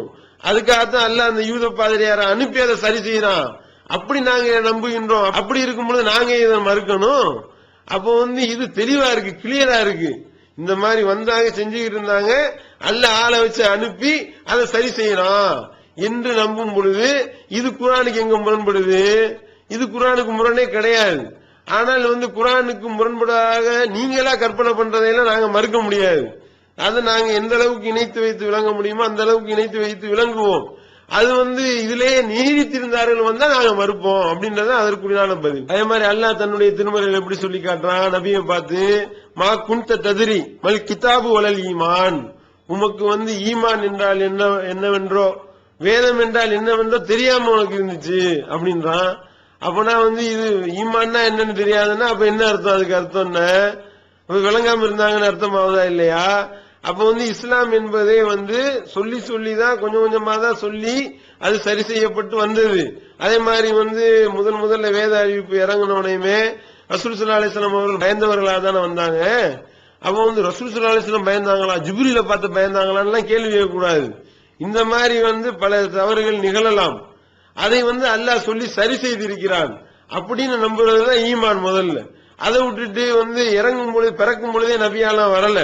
அவங்க நபி ஆனதுக்கு அப்புறமும் பல தவறுகள் நடத்தப்பட்டு அதரசு அல்லாஹ் தன்னுடைய வேதத்துல சுட்டி காட்டப்பட்டு நான் ஹலாலாக்குறது நீ எப்படி ஹராமாக்க போச்சு, தேனை ஹராமாக்குன விஷயத்துல அல்லாஹ் கேள்வி கேட்கிறானா இல்லையா? ஹலாலாக்குற அதிகாரம் அல்லாஹ்வுடைய கையில தானே இருக்கு. ஒரு ஹலாலாக்குற அதிகாரம் யாருடைய கையில இருக்குன்னு கூட தூதர் தெரியாம இருந்தாங்களா? அந்த அளவுக்கு அவங்களுடைய ஈமான் பலகீனமா இருந்துச்சுன்னு கேள்வி கேட்பீங்களா? அப்ப என்னன்னா இந்த மாதிரியான தவறுகள் எல்லாம் நிகழும். மனிதன் அப்படிதான் நிகழ செய்யும். அல்லாஹ் அதுல ஒரு முன்மாதிரி ஆக்குறான். அப்படி எடுத்துக் கொள்வதுதான் சரியான விளக்கமா இருக்குமே ஒழிய இப்படி எதற்கெடுத்தாலும் மறுக்கணும் போகணுன்றதெல்லாம் சரி கிடையாது அப்படின்றதை இங்க நாங்க பதிவு செய்கின்றோம். அதுபோல அவர்களே, உங்களுக்கு இந்த நோய் எதனால வருது அப்படின்னு நம்ம ஆய்வு பண்ணி பார்த்தோம்னா, ஒரு யூத பாதிரியார் சொன்னாரா இல்லையா, இன்னக்கும் துனத்திசூன், நீங்க இணை கற்பிக்கிறீங்கன்னு. ஒரு யூதர் கேட்கிறதா? யூதர் எப்படி கேட்கலாம்? ஒரு யூதர் மார்க்கத்தை ரசூல் ஸல்லல்லாஹு அலைஹி வஸல்லத்துக்கு கத்துக் கொடுப்பாரா? அந்த அளவுக்கா போயிருச்சு நிலைமை அப்படின்ற மாதிரியான ஒரு கேள்வியை கேட்கின்றார்கள். ஏன் யூதர் கேட்க சொல்லி கொடுத்து அல்லாஹ் மார்க்கத்தை கத்துக் கொடுக்க கூடாதா? இப்ப என்ன சொல்ல வருகின்றார்கள்? அல்லாஹ்வே குர்ஆன்ல பல வசனங்களை சொல்லி காட்டுறானே, உனக்கு இதுல சந்தேகம் கொண்டு இருந்தா வேதம் அருளப்பட்ட வேதக்காரர்கிட்ட போய் கேளு அப்படின்னு சொல்லி அல்லாஹ் கேட்க சொல்லி சொல்றான்னு வருது. அப்ப இந்த வசனம்லாம் இவங்களுடைய கண்ணுக்கு தெரிஞ்சிச்சா, இல்ல தெரிஞ்சுக்கிட்டே மறுக்கின்றார்களா, அல்லது இந்த வசனங்களுக்கு விளக்கம் தெரியவில்லையா அப்படின்றதுல நமக்கு தெரிய மாட்டேனுது. அப்ப அல்லாஹ்வே கேளு, வேதம் கொடுக்கப்பட்டவர்கிட்ட போய் கேளுன்றான். அதே மாதிரி அப்துல்லா பின் சலாம் என்ற அந்த யூத பாதிரியார் ரசூல் ஸல்லல்லாஹு அலைஹி வஸல்லத்துக்கு ஒரு 3 கேள்வியை கேட்கிறாரு. இந்த 3 கேள்விக்கு நபியை தவிர வேற யாருக்கும் பதில் தெரியாது. நீங்க நபியா இல்லையா நான் டெஸ்ட் பண்றேன், நீங்க சொல்லுங்கன்றாரு. ஒரு நபியையே ஒரு யூத பாதிரி டெஸ்ட் பண்ணுவாரா? அது எப்படி டெஸ்ட் பண்ணலாம்? இவர் என்ன டெஸ்ட் பண்றதுன்னு கேட்பாங்களா? அல்லாஹ் ஜிப்ரீல் மூலமாக அறிவித்து கொடுத்தான்னு வருது அந்த ஹதீஸ்ல. அப்போ ரசூல் ஸல்லல்லாஹு அலைஹி வஸல்லம் அவர்கள் அதுக்கு பதில் சொன்னாங்க. அவர் இஸ்லாத்தை தழுவினாரு, ஹதீஸ்கள்ல பாக்குறோம். அதோடு மட்டுமல்லாமல் இந்த யூத பாதிரியார் கேட்டா அது விளங்குமா, அவர் அக்கீதாவை கத்துக் கொடுக்கணுமா அப்படின்னு கேட்கிற மாதிரியே மற்ற விஷயத்திலையும் கேட்கலாம்ல. யூத பாதிரியார் சொல்லி அல்லாஹ்வுடைய தூதருக்கு மார்க்கம் தெரிஞ்சிச்சான்னு கேட்கிற மாதிரி ரசூல் ஸல்லல்லாஹு அலைஹி வஸல்லம் அவருடைய தோழர்கள் சொல்லி பல செய்திகள் வந்துச்சே, வசனங்கள் இறங்குச்சா இல்லையா? ரசூல் ஸல்லல்லாஹு அலைஹி வஸல்லம் அவர்கள் அல்லாஹ்வுடைய முடிவுக்கு மாற்றமாக சில முடிவுகளை சொன்னாங்களா இல்ல எடுத்தாங்களா இல்லையா? அது நபிகள் நாயகம் ஸல்லல்லாஹு அலைஹி வஸல்லம் அவருடைய தோழர்கள் சுட்டி காட்டும் பொழுது அவங்க தோழர்கள் சொன்ன மாதிரி வசனம் அருளிச்சுனா வரல. அப்ப அதுலயும் கேட்பீங்களா? அப்ப அந்த வசனத்தை எல்லாம் லிஸ்ட்ல வைப்பீங்களா நீங்க? அப்ப அந்த வசனத்துக்கு என்ன பதில் சொல்ல போறீங்க? அந்த போரில் கிடைத்த அந்த கைதிகளை என்ன செய்யறது பதில் போறல என்று மசூரா செய்யும் பொழுது உமர் ரலியல்லாஹு என்ன சொல்றாங்க, எல்லாரையும் கருவறுத்துருவோம், தலையை சீவுவோம் என்று சொல்லி ஆலோசனை சொல்றாங்க. ஆனா ரசூல் ஸல்லல்லாஹு அலைஹி வஸல்லம் அவர்கள் பிணையத்தொகையை வாங்கிட்டு விட்டுறாங்க. அல்லாஹ் அல் அன்ஃபால் என்ற அந்த அத்தியாயத்தில் வசனத்தை இறக்குறான். இந்த மாதிரி அவர்களை கருவறுக்காமல் அவர்களை பூமியில விட்டு வைக்கிறது எந்த ஒரு நபிக்கும் தகுமானதல்ல. வார்த்தை முந்திருச்சு, இல்லாட்டினா வேதனை இறங்கி இருக்கும் என்று அல்லாஹ் சொன்னானா இல்லையா? அந்த வசனம் அருளப்பட்டவனை ரசூல் ஸல்லல்லாஹு அலைஹி வஸல்லம் அவர்களும் அபூபக்கர் ரலியல்லாஹு அன்ஹு அவங்களும் அந்த வசனத்தை கேட்டு அழுதாங்களா இல்லையா? அப்ப அதுல கேட்பீங்களா? உமர் கத்துக் கொடுக்கிற அளவுக்கு மார்க்கம் இருக்கா, ஒரு தூதருக்கு தெரியாதா அப்படின்னு கேட்பீங்களா? அப்படி கேளுங்க. அப்படி கேட்டீங்கன்னா அந்த வசனத்தை எல்லாம் மின்னிங்கள வைங்க. அப்ப அப்படிதான் இது பாரதூரமான நிலைக்கு கொண்டு போய் தள்ளுகின்றார்கள். அதே மாதிரி ஜனாசா தொழுகை, நயவஞ்சகனுக்கு ஜனாசா தொழுகை, இவனுக்கு எப்படி நீங்க தொழுக வைக்கலான்னு உமர் ரலியல்லாஹு அன்ஹு தடுக்கிறாங்க. ரசூல் ஸல்லல்லாஹு அலைஹி வஸல்லம் அவர்கள் அல்லாஹ் எனக்கு அனுமதி அளிச்சிருக்கிறான், நான் தொழுகை வைப்பேன் அப்படின்றாங்க. ஆனா அல்லாஹ் என்ன வசனத்தை இறக்குனா, நீ ஒரு காலத்திலையும் போய் அதுக்கப்புறம் நின்று தொலை வைக்காத இறக்குனானா? ஒரு உமர் சொல்லி கேட்கக்கூடிய அளவுக்கு மார்க் இருந்துச்சு, அந்த அளவுக்கு ரசூல் ஸல்லல்லாஹு அலைஹி வஸல்லம் அவர்கள் விவரம் இல்லாமல் இருந்தாருன்னு சொல்லுவீங்களா? அப்ப என்னன்னா அடிப்படை கோளாறு எங்க இருக்குன்னா, இவன் சொல்லி என்னத்தை கேட்கிற, யார் மூலமா அல்லாஹ் சொல்லி கொடுப்பான் மார்க்கத்தை? அதுதான் அல்லாஹ்வுடைய ஸ்டைலே அதுதான். அப்ப என்னன்னா அடிப்படை கோளாறு என்னன்னா, இவன் இவர் மூலமா யூதர் மூலமா எப்படி வந்துச்சு அப்படின்னா, இதே அந்த கேள்வி இதுலயும் கேட்கலாம். இப்படி கேட்கக்கூடிய கேள்வியும் ஒரு சரியில்லாத ஒரு வாதம் அப்படின்றத நாம விளங்கிக் கொள்ள வேண்டும். அடுத்து இந்த சிகிரு கூட்டம் வைக்கக்கூடிய அடுத்த வாதம் என்னன்னா, அதாவது ஒரு ஆளை நீங்க சூனியத்தை நம்புறாரு, சூனியத்தை நம்புறா சிறுக்கு, அப்படி சூனியத்தை நம்பக்கூடியவர் இணை வைத்தவர் அப்படின்னு சொல்லி ஒரு ஆளை குறித்து நீங்க சொல்றீங்க. அப்படிப்பட்ட ஆளை நீங்க இணை வைத்தவர் தான் அப்படின்னு நீங்க சொல்றதா இருந்தா, அந்த செயலை யார் யாரெல்லாம் செய்யறாங்களோ எல்லாரையும் சிறுக்கு முஷ்ரிக்குகள்னு சொல்லணும். ஆனா சிலரை மட்டும் நீங்க முஷ்ரிக்கு, அதை நம்பி இது ரைட்டு தான், இப்படித்தான் நான் நம்புறேன் அப்படின்னு சொன்னா அவர் முஷ்ரிக்கு அப்படின்னு சொல்றீங்க. அதே நேரத்தில் இந்த செய்தியை நீங்க யார்கிட்ட போய் சொல்லலையோ, யாரிடத்துல இது குறித்து சொல்லப்படவில்லையோ, அப்படிப்பட்ட நபர்கள் அவங்க முஷ்ரிக்கு கிடையாது, அவங்க சிறுக்கு வைக்கல. காரணம் என்ன? அவங்களுக்கு தான் இது சூனியம் என்பது சிறுக்குன்ற அந்த நுணுக்கமான விஷயம், நுட்பமான விஷயம் விளங்கப்படவில்லையே, விளக்க வைக்கப்படலையே, அதனால அவங்க எல்லாம் முஷ்ரிக் இல்ல, இணை ஏற்பிக்கல அப்படின்னு சொல்றீங்க. ஏன் இந்த இரட்டை நிலைப்பாடு? அடுத்து கேட்கிற கேள்வி, ஒரு ஆளை முஷ்ரிக்குன்னு முடிவு பண்றதா இருந்தா இந்த செயலை செஞ்சாலே முஷ்ரிக்குன்னு சொல்ல வேண்டியதுதானே? அது என்ன இந்த மாதிரியான செய்திகள் சொல்லப்பட்டா அவர் முஷ்ரிக்கு, அப்படி சொல்லப்படல, அது குறித்து அவருக்கு உணர்த்தப்படல, அவர் முஷ்ரிக் இல்ல. இது இரட்டை நிலையில இந்த மாதிரி ஏன் இரட்டை நிலை எடுக்கிறீங்க? அப்படி இரட்டை நிலை எடுத்துக்கிட்டு அதை நம்பி மனமுரண்டா அது கரெக்டு தான் சொல்லக்கூடியவன அவன் முஸ்லிக்குன்னு சொல்லி அவன் முன்னாடி சொல்ல மாட்டீங்களா? அதே நேரத்தில் உணர்த்தப்படாம, இப்ப சவுதியில இமாமா இருக்கிறாரு, அவருக்கு இது குறித்த செய்தி யார் மூலமாகவும் சொல்லப்படவில்லை அப்படின்னா அவர் விளங்காம இருக்கிறாங்க அப்படின்னு பொழுது அவங்க முஸ்லிக் ஆக மாட்டாங்கன்னு மட்டும் எப்படி இப்படி இரட்டை நிலைப்பாடு எடுக்கிறீங்களே? நீங்க சிறுக்குன்னு நம்புற செயலை அவன் நம்புவான், அவர்கள் செய்வார்களே, ஆனால் நீங்க அவரை முஸ்லிக்குன்னு சொல்ல வேண்டியதுதானே? அதனே இந்த இரட்டை நிலைப்பாடு அப்படின்னு ஒரு கேள்வியை கேட்கிறாங்க. ஒரு சிகிரு கூட்டம் இப்படி சொல்லிட்டு இருக்கு, இன்னொரு சிகிரு கூட்டம் என்ன சொல்லுதுன்னா, நீங்க இந்த மாதிரி ஒருத்தவர் முஸ்லிக்கா இல்லையான்றது நீங்க தமிழ் மொழி தெரிஞ்ச வச்சுதான் அல்லாஹ் முடிவு பண்ணுவானா? ஏன்னா தமிழ்ல நீங்க இப்படி விளக்கிட்டு இருக்கீங்கல்ல, இந்த விளக்கம் தமிழ்ல இந்த டிவிடியை இந்த சீடியை யாராவது கேட்டா அவர் முஸ்லிக் ஆயிடுவாரு. ஏன் காரணம் என்ன? செய்தி சென்றடைஞ்சிருச்சு. செய்தி சென்றடைஞ்சதுனால அவர் முஸ்லிக் ஆயிடுவாரு. செய்தி சென்றடையாம வேற ஒரு மொழியா இங்கிலீஷாவோ சிங்களமாவோ அரபியாவோ உருதாவோ ஒருத்தவர் இருந்தாரே ஆனால் அவர் சொர்க்கத்துக்கு போயிடுவாரு. அப்போ தமிழ் பயான கேட்கறது தான் பாவியா? தமிழ் பயான கேட்டவன்லாம் நரகவாசியா? அது கேட்காட்டினா சொர்க்கவாசியா அப்படின்னு சொல்லிட்டு இன்னொரு சிகிரு கூட்டம், ஒரு சிகிரு கூட்டம் இப்படி கேட்டுக்கிட்டு இருக்கு, இன்னொரு சிகிரு கூட்டம் தமிழ் மொழி தெரிஞ்சா பாவியா அப்படின்ற மாதிரி கேட்டுக்கிட்டு இருக்கு. இந்த ரெண்டு சிகிரு கூட்டத்துக்குமே தெரியும் இது மனமுரண்டா கேட்கப்படக்கூடிய கேள்வி, இது நம்ம வீம்புக்கு தான் இதை கேட்கிறோம் அப்படின்றது அவங்களுக்கும் தெரியும். காரணம் என்ன? இந்த மாதிரியான கேள்விகள் இப்ப நம்மள்ட்ட கேட்கப்படல. 15 வருஷமா இந்த மாதிரியான கேள்விகளை நம்ம சந்திக்கின்றோம். 15 வருஷமா இது போன்ற கேள்விகளுக்கு நம்ம விளக்கமும் சொல்லிக் கொண்டிருக்கிறோம். அப்ப விளக்கம் சொல்லும் பொழுது எல்லாத்தையும் தலையாட்டி கேட்டுக்கொண்டு யார் இந்த மாதிரியான கேள்விகளை அவரிடத்தில் அந்த சிறு கூட்டங்கள்ட்ட கேட்கிறாங்களோ அவங்கள்ட்ட இப்ப நம்ம சொல்ற மாதிரியான பதில் அவங்க சொல்லிக் கொண்டிருக்கிறார்கள், சொல்லிக் கொண்டிருந்தார்கள், சொல்லிக் கொண்டிருக்கிறார்கள், இப்ப அதைத்தான் சொல்லுவாங்க. அப்படி இருக்கிற நிலையில அப்படி ஒரு நிலைப்பாடு எடுத்துக்கொண்டு அதே பதில நம்ம சொல்லும் பொழுது நம்ம இடத்துல மட்டும் கேள்வி கேட்கின்றார்கள் என்றால் இவங்களுடைய இரட்டை நிலையை நீங்க விளங்கிக்கிறலாம். ஒரு சில உதாரணங்கள் நான் உங்களுக்கு சொல்றேன். நம்ம எந்த மாதிரியான கேள்விகளை இதுக்கு முன்னாடி சந்திச்சோம், அதுக்கு நம்ம எப்படி எல்லாம் பதில் சொன்னோம் அப்படின்றத அதே பதிலை இவர்களும் சொன்னார்கள் என்பதை இப்ப நான் சுட்டி காட்டுறேன். சுட்டி காட்டினா அவங்களுடைய முகத்திரை கிளியும். சில கேள்விகளை இதுக்கு முன்னாடி கேட்டாங்க. என்ன கேட்டாங்க?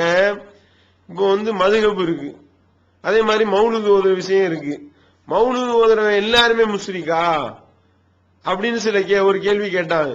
அதே மாதிரி மதுஹபை ஃபாலோ பண்றோம் எல்லாமே முஸ்ரிக்கா, அவன் எல்லாத்துக்குமே நரகமா அப்படின்னு கேள்வி கேட்கும்போது நம்ம என்ன சொன்னோம்?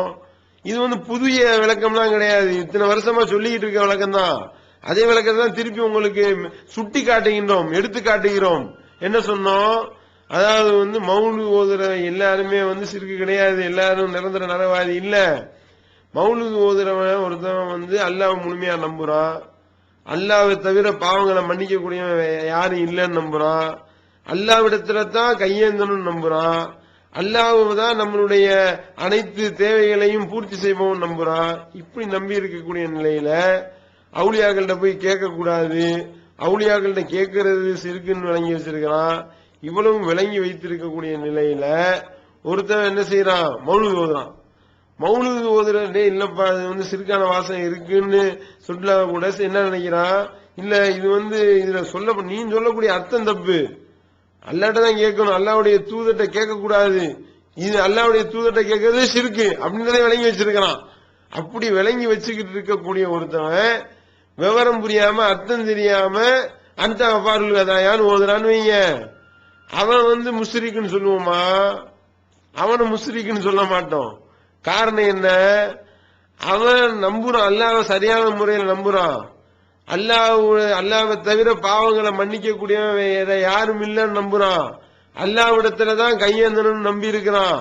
அப்படிப்பட்டவன் அர்த்தம் புரியாம அதை ஓதிக்கிட்டு இருக்கிறான். ஓதிக்கொண்டிருக்கும் பொழுது அப்படி மேலோட்டமா அந்த வாசகத்தை வாய்ச்சதுனால அவன் முஸ்லிக் ஆயிடுவான் அப்படின்னு நம்ம சொல்ல மாட்டோம், அப்படின்னு நம்ம சொல்லக்கூடாது. அவன் அர்த்தம் புரிந்து கொண்டு அந்த அஃபாருன்னா ரசூல் ஸல்லல்லாஹு அலைஹி வஸல்லம் நீங்க தான் பாவங்களை மன்னிக்க கூடியவன் விளங்கி ஏன் அவங்கள்ட்ட கேட்கலாம், தப்பு இல்ல அப்படின்னு சொல்றவனதான் முஸ்லிக்குன்னு சொல்லுவோம். அப்படின்னு சொல்லி அதை நியாயப்படுத்துறவன் தான் முஸ்லிக். காரணம் என்ன? அவன்கிட்ட சொல்லப்பட்டுருச்சு, சொல்லப்பட்டு அவனுக்கு தெரியுது, தெரிந்து கொண்டு மனமுரண்டா அவன் மறுக்கிறான், அப்படிப்பட்டவன முஸ்லிக்குன்னு சொல்றோம். அதே மாதிரிதான் மதுஹப் விஷயத்திலையும் மதுஹப் ஃபாலோ பண்றவன் எல்லாரும் முஸ்லிக் கிடையாது. ஏற்கனவே இந்த விளக்கத்தை சொல்லி இருக்கிறோம். மதுஹப்பை ஃபாலோ பண்றதுல அல்லாஹ்வுடைய தூதர் சொன்ன விஷயத்தை தான் மதுஹப்புல சட்டமாக்கி வைத்திருக்கிறார்கள் அப்படி நம்புறான். அப்படி ஒருத்தன் நம்பிக்கிட்டு மதுஹப்புடைய தொப்புல கை கட்டிக்கிட்டு இருக்கான்னு வைங்க, வரல நீட்டி மடக்கிட்டு இருக்கான்னு வைங்க, அவனுக்கு நம்ம என்ன சொல்லுவோம்? அவன் முஸ்லிக்குன்னு சொல்ல மாட்டோம். காரணம் என்ன? அவன் என்ன நம்புறான்னா ரசூல் ஸல்லல்லாஹு அலைஹி வஸல்லம் தான் அதை சொல்லியிருக்காங்க நம்புறான். அதே நேரத்தில் மனிதர்களுக்கு சட்டம் இயற்றக்கூடிய ஆற்றல் இருக்கிறதா? மனிதரிடத்துல சட்டம் இயற்றக்கூடிய அதிகாரத்தை வழங்கலாமா அப்படின்னு அவன்கிட்ட போய் கேட்டா ஹலால் ஹராம முடிவெடுக்கக்கூடிய அதிகாரம் அல்லாஹ்க்கு தான் அப்படின்னு சொல்றான். அப்படி சொல்லக்கூடியவன் மதுஹப்புல என்ன செய்யறான்? தொப்புள்ள கட்டிக்கிட்டு, ஏன்னா ரசூல் ஸல்லல்லாஹு அலைஹி வஸல்லம் சொன்னாங்க நம்புறான்.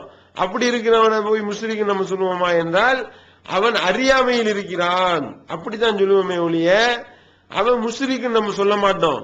அப்படின்னும் பொழுது இப்ப மதுஹப் மௌலூது இதை செய்யறவன் இந்த மாதிரி மேம்போக்கா விளங்காம செய்யக்கூடியவனை முஸ்லீம் நம்ம சொல்றது இல்ல, அப்படி சொல்லக்கூடாதுன்னு சொல்லி இத்தனை வருஷமா விளக்கம் சொல்லிக்கிட்டு இருந்தோம். இதை இந்த சிறு கூட்டமும் நம்பி இதையே சொல்லிக் கொண்டும் இருக்கிறார், அவர்களும் பத்துவாவும் கொடுக்கின்றார்கள். அதாவது உதாரணத்துக்கு எடுத்துக்கிட்டீங்கன்னா இப்ப பிள்ளையார்னு ஒரு கடவுள், பிள்ளையார் என்ற கடவுள் இங்க தமிழ்நாட்டில் தமிழ் மக்கள் வணங்கக்கூடிய ஒரு கடவுள். இந்த உருவம் பொறித்த ஒரு டிஷர்ட் அல்லது போட்டோ, இந்த மாதிரியான ஒரு போட்டோவை தூக்கி ஒருத்தவர் பிரேம் போட்டு மாட்டுறாருன்னு வைங்க, அப்படி மாட்டி இருந்தா அவன் என்ன சொல்லுவோம்? இங்க தமிழ்நாட்டில் ஷிர்க் வைக்காத, அல்லாஹ்க்கு இணை கற்பிக்கக்கூடிய வேலையை நீ செய்யற அப்படின்னு நம்ம சொல்றோம். இவன் முஷ்ரிக்கு, இவனுக்கு நிரந்தர நரகம்னு சொல்லுவோம். அதே நேரத்தில் வேற இன்னொரு நாட்டில் இப்ப இங்கிலாந்துலயோ அல்லது அமெரிக்காலயோ ஒரு நல்ல கிராபிக்கா தெரியுது, மனுஷனுக்கு தும்பிக்கை போட்டிருக்கு யானை மாதிரி, இது மனுஷனுக்கு காது இவ்வளவு பெருசா இருக்கு, நல்ல ஒரு கிராபிக்கா இருக்கு அப்படின்னு சொல்லிட்டு ஒருத்தன் அந்த ஒரு போட்டோ வாங்கி வச்சிருக்கான்னு வைங்க, அல்லது அவனுடைய கம்ப்யூட்டர் டெஸ்க்டாப்ல சேவ் பண்ணான்னு வைங்க, அவனு சிறுக்கு இணைய வச்சுட்டான், நிரந்தர நரகம் அப்படின்னு அவனுக்கு சொல்ல முடியுமா? அவன் அந்த என் நம்பிக்கையில சொல்லல, அவன் நம்பிக்கையில அதை செய்யல, அவன் என்ன நம்புறான்? சும்மா ஒரு போட்டோ ஒரு கிராபிக் அப்படின்னு நம்புறான். அப்படின்னு நினைச்சு அவன் செய்யறான்னா அவனை முஸ்லிக்குன்னு சொல்ல மாட்டோம். காரணம் என்ன? இந்த ஷிர்க் என்பது உள்ளம் சம்பந்தப்பட்ட விஷயம். அதே நேரத்துல இப்ப அந்த டெஸ்க்டாப்ல சேவ் பண்ணி வச்சிருக்கனால அவன்கிட்ட போய் நீங்க சொல்றீங்க, டேய் இது அடுத்து வணங்கக்கூடிய ஒரு கடவுள் பிள்ளையார், இந்த பிள்ளையார போய் நீ வைக்கிறது சரியில்லை, அவன் கடவுளை வழிபடக்கூடியது, அதை போய் நீ கடவுளை ஆக்குற மாதிரி ஆகி போயிருது, இதை நீ செய்யாத அப்படின்னு சொல்லிட்டு சுட்டி காட்டப்பட்டு, சுட்டி காட்டின பிறகு இல்ல நான் அதுதான் செய்வேன், நான் நம்பிட்டு போறேன் அப்படின்னு சொன்னான்னா அவன் முஸ்லிக்குன்னு சொல்லுவோம். காரணம் என்ன? முதல்ல செஞ்சது விளங்காம செய்யறான். செய்யற செயல் ஒரே செயல் தான். இங்க வழங்கக்கூடியவன் அவனும் கம்ப்யூட்டர்ல தான் வச்சிருப்பான், அவனும் செல்போன்ல வச்சுக்கிட்டு வழங்குறான்னு வைய, அவன் செய்யறதும் அதே நேரத்தில் அமெரிக்கால உட்கார்ந்துக்கிட்டு டெஸ்க்டாப்ல அந்த கிராபிக்ஸ் சொல்லிட்டு சேவ் பண்ணி வச்சிருக்கிறோம் ஒரே வேலையை தான் செய்யற மாதிரி தெரியும். ஆனா என்ன, எங்க கோளாறு வருதுன்னா, எங்க வேற்றுமை வருது? இவன் கடவுள் நம்புறான், அவன் ஒரு கிராபிக்ஸ் நம்புறான். அப்ப ரெண்டு விஷயத்துல செயல் ஒரே செயலா இருக்கு. ஆனா தீர்ப்பு என்ன சொல்லுவோம்? இவன் சிறுக்கு வைக்கிறான், இவன் சிறுக்கு வைக்கல. இவன் சொன்னதுக்கு அப்புறம் இவன் மாத்திக்கிட்டான்னா பிரச்சனை இல்ல. சொன்னதுக்கு அப்புறம் நான் கடவுளா இருந்தாலும் பரவாயில்ல, நான் வச்சிருக்கதான் செய்வேன் அப்படின்னு சொன்னான்னா அப்ப அவனை சிறுக்கு, இவன் முஸ்லிக்கு, அவன் சிறுக்கு வைக்கிறான் அப்படின்னு நம்ம சொல்லுவோம். அப்ப என்ன இது? ரெண்டு பேரும் ஒரே செயலை செய்யறான், இவனை முஸ்லிக்குன்றீங்க, இவனை இல்லன்றீங்க, இது எப்படி அப்படின்னு கேட்பீங்களா? அப்படி கேட்க முடியுமா? ஒருத்தன் விநாயகர் படத்தை ஒரு ஃப்ரேம் மாட்டியே வச்சிருக்கிறான் வீட்டுல அப்படின்னு வச்சுக்கிறீங்க. அப்ப ஒரு இஸ்மாயில்ன்றவர் அங்க அமெரிக்கால போய் இறங்குறாரு. இறங்கி இது சிறுக்குன்னு சொல்ல போறாருன்னு வைங்களேன். அப்ப இன்னொருத்தன் போய் சொல்ல வர்றாரு, கேட்டுறாத, கேட்டேன்னா நீ சிறுக்குவாதி முஸ்லிக் ஆகி போயிருவ, இணை வைத்த ஆளாகி போயிருவ, நீ கேட்டேன்னா உனக்கு நிரந்தர நரகம். இந்த இஸ்மாயில் சொல்றதை கேட்டாதுன்னு சொன்னா, அந்த இஸ்மாயில் சொன்னதை நீ கேட்ட நரகம் தான் உனக்கு. அதே இது நீ கேட்காம தப்பிச்சுட்டேன்னு வை, உனக்கு சொர்க்கம் அப்படின்னு சொன்னா, அப்ப இஸ்மாயில் சொல்றதுனால அவன் இஸ்மாயில்ன்றவர் பயான் பண்ணதை கேட்காம இருந்திருந்தேன்னா நான் சொர்க்கம் போயிருப்பேனே, இவர் சொன்னதுனால நான் நரகவாதி ஆயிட்டேன்னு சொல்ல முடியுமா? அப்படி சொல்லலாமா? இந்த இஸ்மாயில் போட்ட பீடியும் சீடியும் கேட்டதுனால எனக்கு நரகத்துல அல்ல என்னை போட்டுட்டான்னு சொல்ல முடியுமா? சொல்லப்பட்டுச்சுன்னா அதுதான், சொல்லப்படாட்டினா இல்ல, இலகுவான ஒரு விஷயம்தான். அப்ப அதே மாதிரி உதாரணத்துக்கு இன்னொரு உதாரணம் எடுத்துக்கிட்டீங்கன்னா, இப்ப பொட்டு வைக்கிறதுன்னு இருக்கு. பொட்டு வைக்கிறதுன்றது இங்க இந்துக்களுடைய கலாச்சாரம். இந்துக்களுடைய கலாச்சாரத்தை யாராவது ஒரு ஆள் செய்வாரேயானால், யாரு பிற மதத்துக்கு ஒப்பா நடக்கிறாங்களோ அவங்க என்னை சார்ந்தவர் இல்ல அப்படின்னு சொல்லி ரசூல் ஸல்லல்லாஹு அலைஹி வஸல்லம் சொல்லி இருக்காங்கன்னு கூடாதுன்னு சொல்லுவோம். அதே நேரத்துல பங்களாதேஷ்ல போய் ஒரு ஆள் பொட்டு வச்சாருன்னு வைங்க, அங்க இருக்கிற ஆளுகள் எல்லாருமே முஸ்லீம்கள் தான். அது ஒரு அழகுக்காக வைக்கக்கூடிய ஒரு வேலையை செய்யறாங்க, அதை பயன்படுத்துறாங்க பொட்டை அப்படின்னும் பொழுது, இது பொட்டு வச்சதுனால பிற மத கலாச்சாரம்னு அங்க போய் பேச மாட்டோம், அங்க போய் சொல்ல முடியாது. காரணம் என்ன? இங்க இந்துக்கள் அதை செஞ்சு கொண்டிருக்கிறார்கள், அதே நேரத்தில் அங்கே அதை செய்யவில்லை, அங்கே இந்துக்கள் கிடையாது. அப்ப இங்க ஒருத்தன் பொட்டு வச்சுக்கிட்டு இருந்தான்னு வைங்க, டேய் நீ பங்களாதேஷ்ல பிறந்திருந்தா உனக்கு சொர்க்கம்டா, இங்க நீ முஸ்லீமா பிறந்துகிட்டு பொட்டு வச்சதுனால உனக்கு நரகம்டான்னு சொல்ல முடியுமா? அப்போ என்ன இவர்கள் விதண்டாவாதம் தான். இதே இவர்கள் சொல்லி இருக்கிறார்கள். என்ன சொல்லி இருக்கிறாங்க? இதே மாதிரி மௌலூத விளங்காம ஒருத்தர் ஓதுனா அவன் சிறுக்குவாதி கிடையாது, அவன் முஸ்லிக் இல்ல. அதே மாதிரி மதுகப ஒருத்தவன் இந்த மாதிரி விளங்காம ஃபாலோ பண்ணிட்டு இருக்கான் அப்படின்னா, ரசூல் ஸல்லல்லாஹு அலைஹி வஸல்லம் சொன்னதாவே நம்பி இருந்தானா அது அவன் முஸ்லிக் இல்ல அப்படின்னு இவர்களே விளக்கம் கொடுத்திருக்கிறாங்க. விளக்கம் கொடுத்து விட்டு நம்மளிடத்துல இந்த விஷயத்தை மறுக்கிறதுக்காக விதண்டாவாதமா இந்த மாதிரியான ஒரு விஷயத்தை வைக்கக்கூடியதை பார்க்கிறோம், ஒரு வாதத்தை வைக்கக்கூடியதை பார்க்கிறோம்.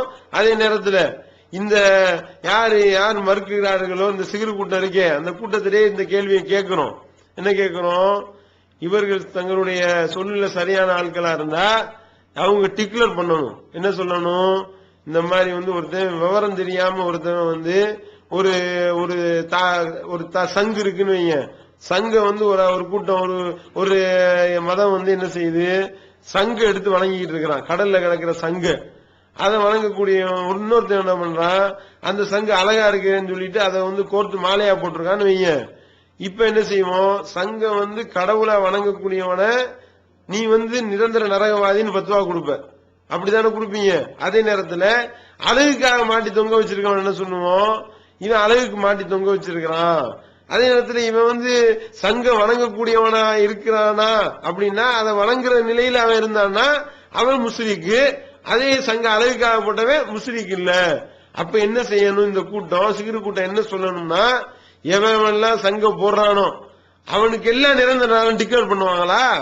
அப்படி சொல்லட்டும் பாப்போம். இப்ப இங்க பெரியார் வந்து எழுதி வச்சிருக்கிறாரு, கடவுள் இல்லை, கடவுளை கற்பிப்பவன் காட்டு மிராண்டி, கடவுளை கற்பிப்பவன் முட்டாள் எழுதி இருக்கிறாரு, சுலோகம் சொல்றாரு. அப்ப வந்து இந்த இத வந்து அப்படியே தமிழ்ல எழுதி கொண்டு போய் சைனாக்காரன்ட்ட இதை நீ வாசி அப்படின்னு சொல்லி வாசிக்க கொடுக்குறோன்னு வைங்க. அவன் சைனா பேசக்கூடிய முஸ்லீம் என்ன செய்யறான்? வாங்கி கடவுள் இல்லை, கடவுளை கற்பிப்பவன் காட்டு மிராண்டி, கடவுளை கற்பிப்பவன் முட்டாள்னு வாசிக்கிறான். தமிழ் வாசிக்க தெரியுது, அர்த்தம் தெரியல. சைனா பேசக்கூடியவனா இருக்கிறான்னு வைங்க. அப்ப அவன் வந்து கடவுள் இல்லைன்னு சொல்லிட்டான். அதனால அவன் முஸ்லிக்குன்னு சொல்லுவாரா? இவங்க இப்படி ஃபத்வா கொடுப்பாங்களா? இப்ப என்னன்னா, அவன் சைனால வந்து தமிழ்ல வந்து சொல்றான், கடவுள் இல்லைன்னு தான் சொல்றான் அவனும். ஆனா என்ன, அவன் விளங்காம சொல்றான். விளங்காம சொல்றதுனால அவன் முஸ்லிக் இல்ல. அதே நேரத்துல அவன்கிட்ட போய் ஒரு தமிழ் தெரிஞ்ச ஆளு ஒருத்தர் சொல்றாரு, தமிழும் சைனாவும் தெரிஞ்ச மொழியில தெரிஞ்ச ஆளு சொல்றாரு, இதை நீ வாசிடாத, எழுதி இருக்கிறது வந்து குஃப்ர் சிர்கு, இதை நீ வாசினா நீ நிரந்தர நரகத்துக்கு போயிருவ, இதை ஏத்துக்கொண்டா நீ நிரந்தர நரகத்துக்கு போயிருவ, இதை வாசிக்காத அப்படின்னு சொல்றாருன்னு வைங்க.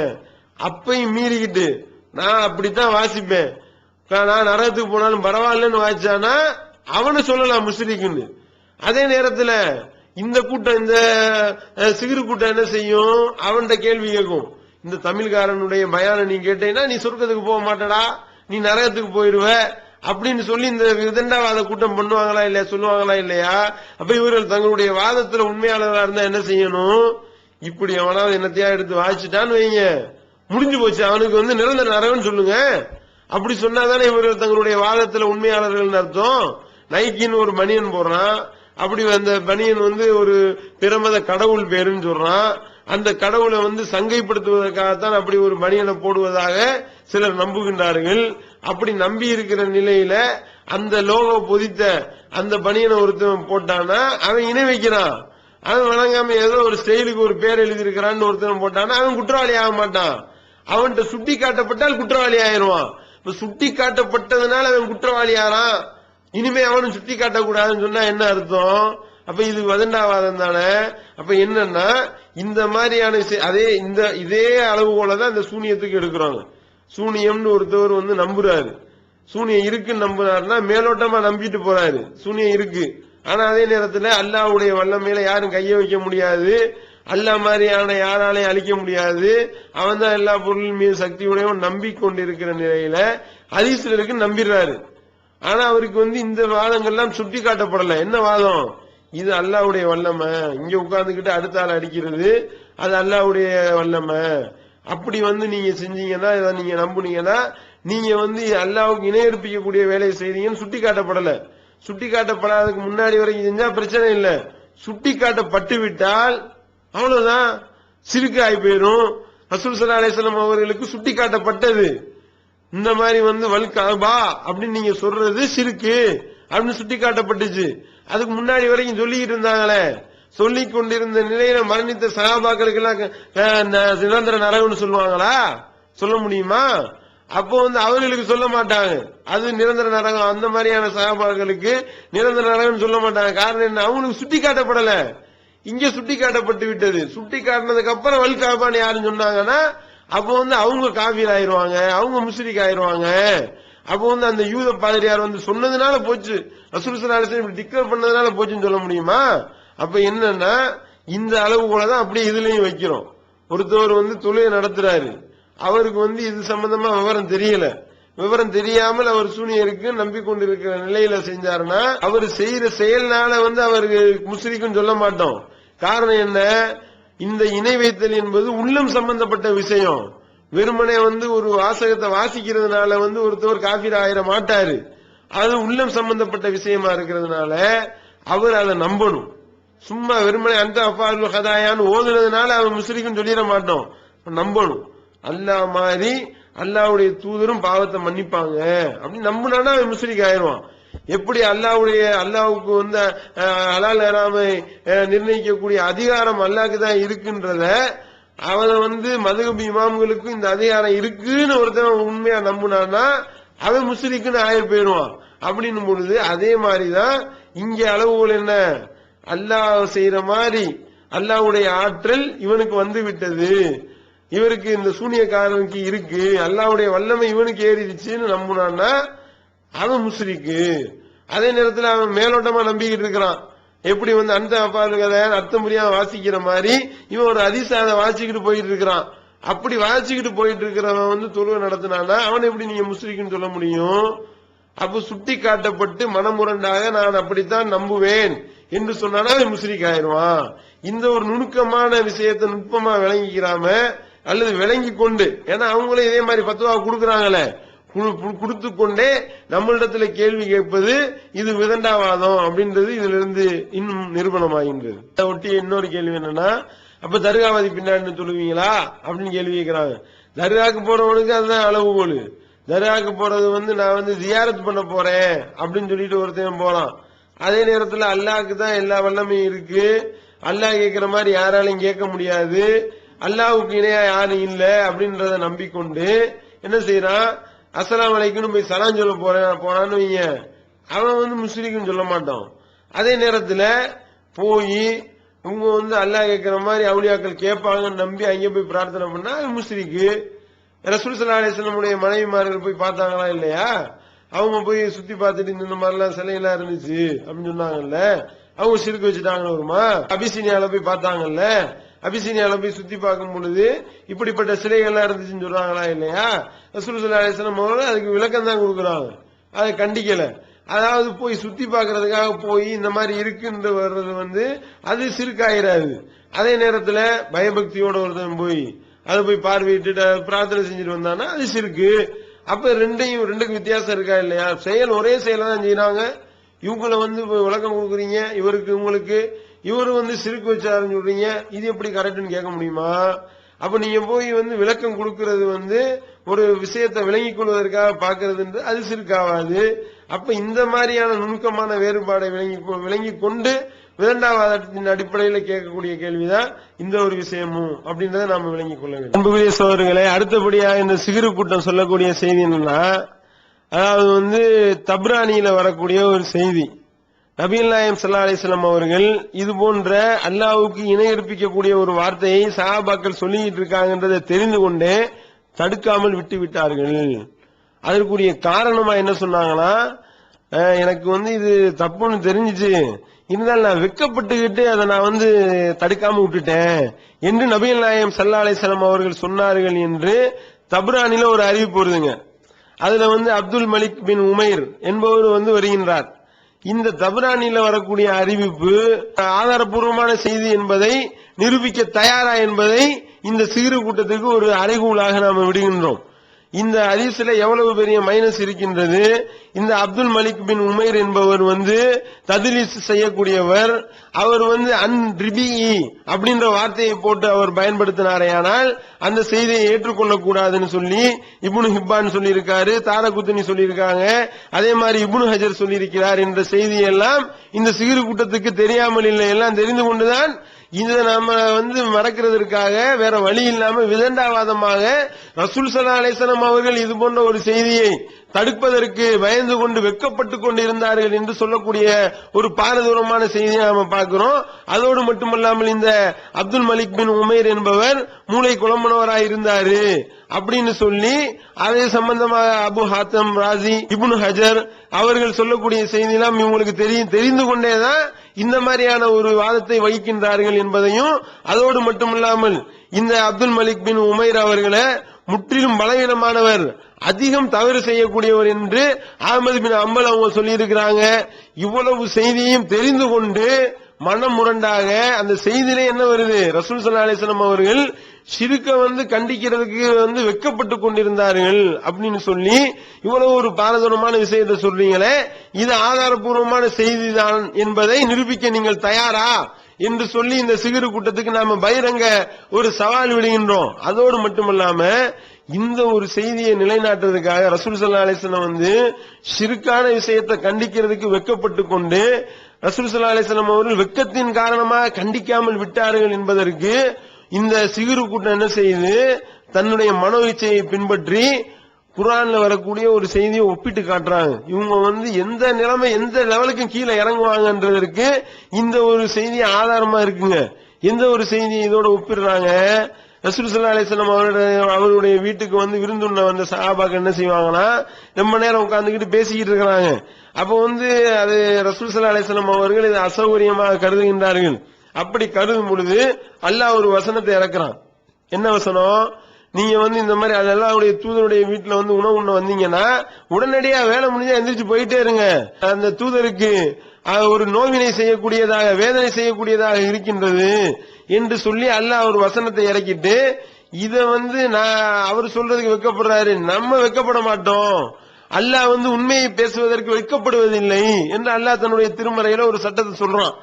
இந்த செய்தியை இந்த சிகிரு கூட்டம் எடுத்துக்கொண்டு இந்த சிறுக்கு கூட்டம் என்ன பண்ணுது, ரசூல் ஸல்லல்லாஹு அலைஹி வஸல்லம் அவர்கள் சிறுக்க கண்டிக்காம இருந்தாங்கல்ல, இந்த மாதிரி வெட்கப்பட்டுக்கிட்டு தான் எப்படி சாப்பிட வந்தவங்களை வந்து நீங்க கிளம்புங்கன்னு சொல்றதுக்கு, உலக விஷயத்துல ஒரு விஷயத்தை சொல்வதற்கு, அவங்களுக்கு அசௌகரியமாக தெரியக்கூடிய ஒரு விஷயத்தை சொல்வதற்கு ரசூல் ஸல்லல்லாஹு அலைஹி வஸல்லம் அவர்கள் எப்படி வெட்கப்பட்டாங்களோ அந்த மாதிரி பாரதூரமான ஒரு சிற்கான ஒரு விஷயத்தை கண்டிப்பதற்கு அல்லாஹ்வுடைய தூதர் அவர்கள் வெட்கப்பட்டார்கள், வெட்கப்பட்டுக் கொண்டு கண்டிக்காமல் விட்டு விட்டார்கள் என்று சொல்லி இந்த கூட்டம் சொல்லுது என்றால், அப்ப இவங்க என்ன சொல்றது, ஒரு விஷயம் இப்படி வந்து சிறுக்கான ஒரு செய்தி வந்து செயல் சொல்ல செய்யப்படுகின்றது என்று சொன்னா நம்ம கொதிக்கிறோமா இல்லையா? அதை விட ரசூல் ஸல்லல்லாஹு அலைஹி வஸல்லம் அவர்கள் அந்த தீமையை தடுக்கக்கூடிய உணர்வு இல்லாம போயிருச்சு அவங்களுக்கு, அப்படி சொல்ல வருகின்றீர்களா? பாரதூரமான ஒரு வேலையை செய்யக்கூடியத சஹாபாக்கள் செய்யறாங்கன்றது தெரிந்து கொண்டும் அதை சுட்டிக்காட்டிய பிறகும், அதாவது இந்த மாதிரி சிறுக்கான வேலையை தான் செய்யறாங்கன்னு தெரிந்துகிட்டே இது வந்து நான் வெட்கத்தின் காரணமா இதை தடுக்காம விட்டுட்டேன் என்று நபிகள் நாயகம் ஸல்லல்லாஹு அலைஹி வஸல்லம் அவர்கள் சொன்னார்கள்னு நீங்க சொல்றீங்கன்னா, அப்ப இது எவ்வளவு பெரிய ஒரு பாரதூரமான விஷயம், அல்லாஹ்வுடைய தூதர் மேல எப்படிப்பட்ட விஷயத்தை தூக்கி போடுறீங்க. இத வந்து இந்த சிகிரு கூட்டத்துக்கு நாம வந்து இந்த கேள்வியை நாம கேட்க விரும்புறோம். இவர்கள் தங்களுடைய வாதத்தை நிலைநாட்டுவதற்காக எத்தகைய கீழ்நிலைக்கும் இறங்குவார்கள். சஹாபிய பெண்மணியை வந்து சஹாபா இல்லன்னுவீங்க, அதே மாதிரி வந்து தத்லீஸ் செய்யக்கூடியவர் அது கரெக்ட் தான் அப்படின்னு சொல்லுவீங்க. அதோடு மட்டுமல்லாமல் நீங்க நினைச்சா அந்த ஆதாரபூர்வமான செய்தியை பலகீனம்னு தள்ளி விடுவீங்க. ரசூல் ஸல்லல்லாஹு அலைஹி வஸல்லம் அவர்கள் மேலேயே எப்படி வேணாலும் பாரதூரமான விஷயத்தையும் தூக்கி போடுவீங்க. அப்படின்றதற்கு இந்த மாதிரியான செய்திகள்லாம் ஒரு மிகப்பெரிய ஆதாரமாக திகழ்கின்றது. அடுத்து பாத்தீங்கன்னா சகோதரர்களே, அடுத்து இந்த சிகிரு கூட்டம் வைக்கக்கூடிய அடுத்த வாதம் என்னன்னா, நாம வந்து இந்த இணை இருப்பிக்கக்கூடிய ஒரு செய்தியை வந்து சஹாபாக்கள் இந்த மாதிரியான ஒரு வாசகத்தை சொல்லிக் கொண்டிருந்தார்கள். அது வந்து அல்லாஹ்வுக்கு இணை இருப்பிக்கக்கூடிய ஒரு வாசகம் என்பதை ஒரு யூத பாதிரியார் வந்து சுட்டி காட்டினார் செய்தியை சொன்னோமா இல்லையா? அது வந்து நாம வந்து நுணுக்கமான சிறுக்கு, இந்த சிறுக்கு தான், இதை வந்து நுணுக்கமான முறையில கொஞ்சம் ஆய்வு பண்ணா இது சிறுக்கு என்பது விளங்கும் அப்படின்னு நம்ம சொல்லியிருந்தோம். இந்த சிகிரு கூட்டம் என்ன பண்ணுது, இது வந்து சிறுக்கு ஹபி, அதே நேரத்தில் சிறுக்கு ஜலின்னு தனியா இருக்கு. அதாவது லைட்டான சிறுக்கு வெயிட்டான சிறுக்குன்னு ரெண்டு சிறுக்கு இருக்கு. பாருங்க, இந்த லைட்டான சிறுக்குன்றத ரசூல் ஸல்லல்லாஹு அலைஹி வஸல்லம் கூட சொல்லியிருக்கிறாங்க. இந்த மாதிரி வந்து யார் வந்து ஒரு தொழுவும் பொழுது அல்லாஹ்வுக்காக தொழுதிட்டு இருக்காரு, ஒரு ஆள் வர்றாரு, அவர் வர்றதை பார்த்து விட்டு தன்னுடைய தொழுகையை அவர் அளவுபடுத்தினா அது வந்து ரியா மறைவான இணை வைப்பு சின்ன சிறுக்கு என்று நபிகள் நாயகம் ஸல்லல்லாஹு அலைஹி வஸல்லம் சொல்லியிருக்கிறாங்க. அந்த அடிப்படையில இது வந்து சிறுக்கு ஹபி, அதே மாதிரி இது வந்து சிறுக்கு ஜலி என்று ரெண்டு விதமா பிரிக்கிறோம்னு சொல்லி நம்ம வந்து சிறிய சிறுக்குன்னு இதை சொன்னோம்னு சொல்றாங்க. நாம என்ன வாதம் வைக்கிறோன்றதும் இந்த மூளை வந்தவர்களுக்கு மண்டையில ஏற மாட்டேனுது. நாம என்ன வாதம் வச்சோம், இது வந்து சின்ன சிறுக்குன்னா நம்ம சொன்னோம், பாரதூரமான செய்தி தான், பாரதூரமான சிறுக்கு தான் இது, அல்லாஹ்வுக்கு இணை கற்பிக்கக்கூடிய ஒரு வேலை, அந்த பாரதூரமான ஒரு சிறுக்கு, அத நுணுக்கமா சுட்டி காட்டினா விளங்கும். இப்படி நம்ம சொன்னத இது வந்து சின்ன சிறுக்குன்னு நம்ம சொல்லிட்டோமா? நாங்க எங்க சொன்னோம் சின்ன சிறுக்குன்னு? நாங்க அப்படிலாம் சொல்லல. இது வந்து பாரதூரமான ஒரு சிறுக்கு தான், அல்லாஹ்வுடைய இடத்துல கொண்டு போய் அல்லாஹ்வுடைய தூதரை வைக்கக்கூடிய ஒரு சிறுக்கு, அல்லாஹ்வுக்கு இணை கற்பிக்கக்கூடிய ஒரு வேலை. எந்த அளவுக்குன்னா ஈசாவை வந்து நீங்க வணங்குறீங்களே அதுக்கு ஈக்குவலா உள்ள வேலை என்று சொல்லக்கூடிய அளவிற்கு யூதர்களும் கிறிஸ்தவர்களும் கேள்வி கேட்கக்கூடிய அளவிற்கு ஒரு பாரதூரமான ஷிர்கு என்று அவர்கள் ஏற்றுக்கொண்ட உதைபாவுடைய ஹதீஸை வச்சு நாம சொல்வதாக இருந்தால், அப்படி பாரதூரமான ஷிர்கா இருக்கக்கூடிய இந்த ஷிர்க நாம சின்ன ஷிர்குன்னு சொன்னோம், ஷிர்குல் ஹபீன்னு சொல்லிட்டோம். நாம எங்க சொன்னோம் அப்படி? இதை நம்ம என்ன சொன்னோம்னா, இது பாரதூரமான ஷிர்கு தான், அதை செய்தால் அதனால கிடைக்கக்கூடிய ரிசல்ட் பாரதூரமான ஷிர்க செய்தவருக்கு கிடைக்கக்கூடிய ரிசல்ட் தான் அவர் அந்த மாதிரியான செயலை செய்தவருக்கு கிடைக்கும் அப்படின்னு தான் நம்ம வாதம் வச்சோம். ஆனா நம்ம என்ன சொன்னோம்னா, அதை நுணுக்கமாக சொல்லி காட்டினால் புரியும், நுணுக்கமான ஒரு சில செய்திகள் அதுல அடங்கி இருக்கும், அதை நுணுக்கமான அந்த விஷயத்தை சொன்னா அதை விளங்கி கொள்ளலாம். அப்படி அந்த யூத பாதிரியார் அந்த நுணுக்கத்தை சொல்லி காட்டுறாரு அப்படின்னு சொல்லி நம்ம வாதம் வச்சா, அதையும் அப்படியே உல்டாவா திருப்பி போட்டு இப்படி உணரக்கூடியதை பாக்குறோம். நம்ம ஒரு காலத்திலேயே அது சின்ன சிறுக்குன்னா நம்ம சொல்லல. அப்ப அதை ஒரு பெரிய பாயிண்டா பிடிச்சுக்கிட்டு, அப்ப முகஸ்துதி வைக்கிற ஆள் பின்னால நீங்க தொழ மாட்டீங்களா, அப்ப நீங்க அதெல்லாம் அப்படி தொழக்கூடாதுன்னு ஃபத்வா கொடுப்பீங்களா? அது சின்ன சிறுக்குல, அது சின்ன சிறுக்கு. அது சின்ன சிறுக்குன்னு ஏன் சொல்றோம் அப்படின்னா, ஒருத்தர் தொழுவுறது அல்லாவுக்காகத்தான் தொழுகிறாரு. அவர் அல்லாவுடைய இடத்துல கொண்டு போய் வேற யாரையும் வச்சிடல, அல்லாவைத்தான் வணங்கி கொண்டிருக்கிறார். அந்த நேரம் பார்த்து ஒரு ஆள் வர்றாரு. அந்த இடத்துக்கு வரும் பொழுது அவர் அந்த வணக்க வழிபாட கொஞ்சம் அழகுபடுத்துறாரு. வணக்க வழிபாட அழகுபடுத்துறப்ப யாருக்காக தொழுகிறாரு? அல்லாவுக்காக தான் தொழுகிறாரு, அல்லாவைத்தான் தொழுது கொண்டிருக்கிறார். அவர் அல்லாவுடைய இடத்துல கொண்டு அப்துல் காதர் ஜீலானியை வச்சிடல, வரக்கூடிய அப்துல் காதரை வச்சிடல, அவர் அப்பையும் அல்லாவைத்தான் வணங்கி கொண்டிருக்கிறார். என்ன கொஞ்சம் அழகு சேர்த்துக்கிட்டார், கொஞ்சம் நீட்டல் நிறுத்தல கொஞ்சம் கூட்டிக்கிட்டார். அப்படின்னும் பொழுது இது சின்ன ஷிர்க், இது மறைவான இணைப்புன்னு சொல்றது இது அல்லாவுடைய இடத்துல கொண்டு போய் வச்சாங்க ஆகாது. அப்படி தொழக்கூடிய ஆளுகள் பின்னாடி தொழுகிறது தப்புன்னு நம்ம சொல்லல. ஆனால் இது என்ன, அல்லாவுடைய இடத்துல கொண்டு போய் அல்லாவும் நீங்களும் நாடுனீங்க, அல்லாவின் மீது சத்தியமான்னு சொல்றதுக்கு பதில கஅபாவின் மீது சத்தியமாக, இது அல்லாவுடைய இடத்துல கொண்டு போய் வைக்கிறதுல இது பாரதூரமான விஷயமாலாம் இருக்கு. ஆனால் இது அல்லாஹ்தான் அவர் வணங்கி கொண்டிருக்கிறார். முகஸ்துதி என்பது அல்லாஹ்வுக்காகத்தான் அதை செய்கின்றார். ஒரு ஆள் வர்றதுனால கொஞ்சம் கூட்டிக்கிறார், அல்லாஹ் வணங்குறதுல இன்னும் கொஞ்சம் கூடுதல் காட்டுறாரு. இந்த ஒரு நுட்பமான விஷயத்தை விளங்கி கொள்ளாமல் இந்த நுட்பமான ஷிர்கு அப்படின்னு சொன்னதையும் சின்ன ஷிர்குன்னு சொன்னதையும் போட்டு இந்த சிறு கூட்டம் குழப்பி அவங்க தாங்களும் குழம்பி மக்களையும் குழம்பக்கூடியதை பார்க்கிறோம். இதை இவர்களுக்கு நாம பதிலாக சொல்லிக் கொள்கின்றோம். அப்ப இந்த முகஸ்துதின்னு சொல்லக்கூடிய செய்தி இருக்கு. இந்த முகஸ்துதியும் இந்த சூனியத்தை நீங்க நம்புறீங்களே, ரெண்டு ஒண்ணா? முகஸ்துதியுடைய விஷயத்துல வணங்கக்கூடியவன் அல்லாஹ்தான் தொழுதுகிட்டு இருக்கிறான், ஆள் வந்ததுனால கொஞ்சம் எக்ஸ்ட்ரா கூட்டுறான், வணக்க வழிபாடு அல்லாஹ்க்கு தான் கூட்டுறான், அது சிறிய இணைப்பு ஓகே. அதே நேரத்துல நீங்க நம்புறீங்களே சூனியம், அது இப்படியா இருக்கு, அது எப்படி நம்புறீங்க? ஒருத்தவன் இன்னொரு ஒரு நபரை கிறுக்காவே ஆக்கிடலாம், அவரை மூளையை செயலிழக்க செய்யலாம், அவருடைய கைகாலம் முடக்கிடலாம், எங்க இருந்து கொண்டு எங்க வேணாலும் முடக்கலாம். அந்த பவர் அந்த சூனியக்காரனுக்கு வந்துருச்சு. எந்த பவர் வந்துருச்சு? அல்லாஹ்வுடைய பவர் எதுவோ, அல்லாஹ் எப்படி வீழ்த்துவானோ, அல்லாஹ் எப்படி தன்னுடைய தனிப்பெரும் ஆற்றல் மூலமாக அடுத்தவருக்கு ஒரு நோய் நோக்கான வர வைப்பானோ, அந்த மாதிரி எவ்வித உபகரணமும் இல்லாமல் இவர் இங்க உட்கார்ந்துகிட்டு அடுத்தவருடைய கைகாலம் முடக்கலாம், அவனை கிறுக்காக்கலாம். அப்படிப்பட்ட வேலையை யூதர்கள் ரசூல் ஸல்லல்லாஹு அலைஹி வஸல்லம் அவர்களுக்கே செய்தார்கள்னு சொல்றீங்களே, அல்லாஹ்வுடைய அந்த வல்லமையை கொண்டு போய் அந்த சூனியக்காரங்களுக்கு கொடுக்குறீங்களே, அதுவும் இந்த முகஸ்துதியும் ஒண்ணா?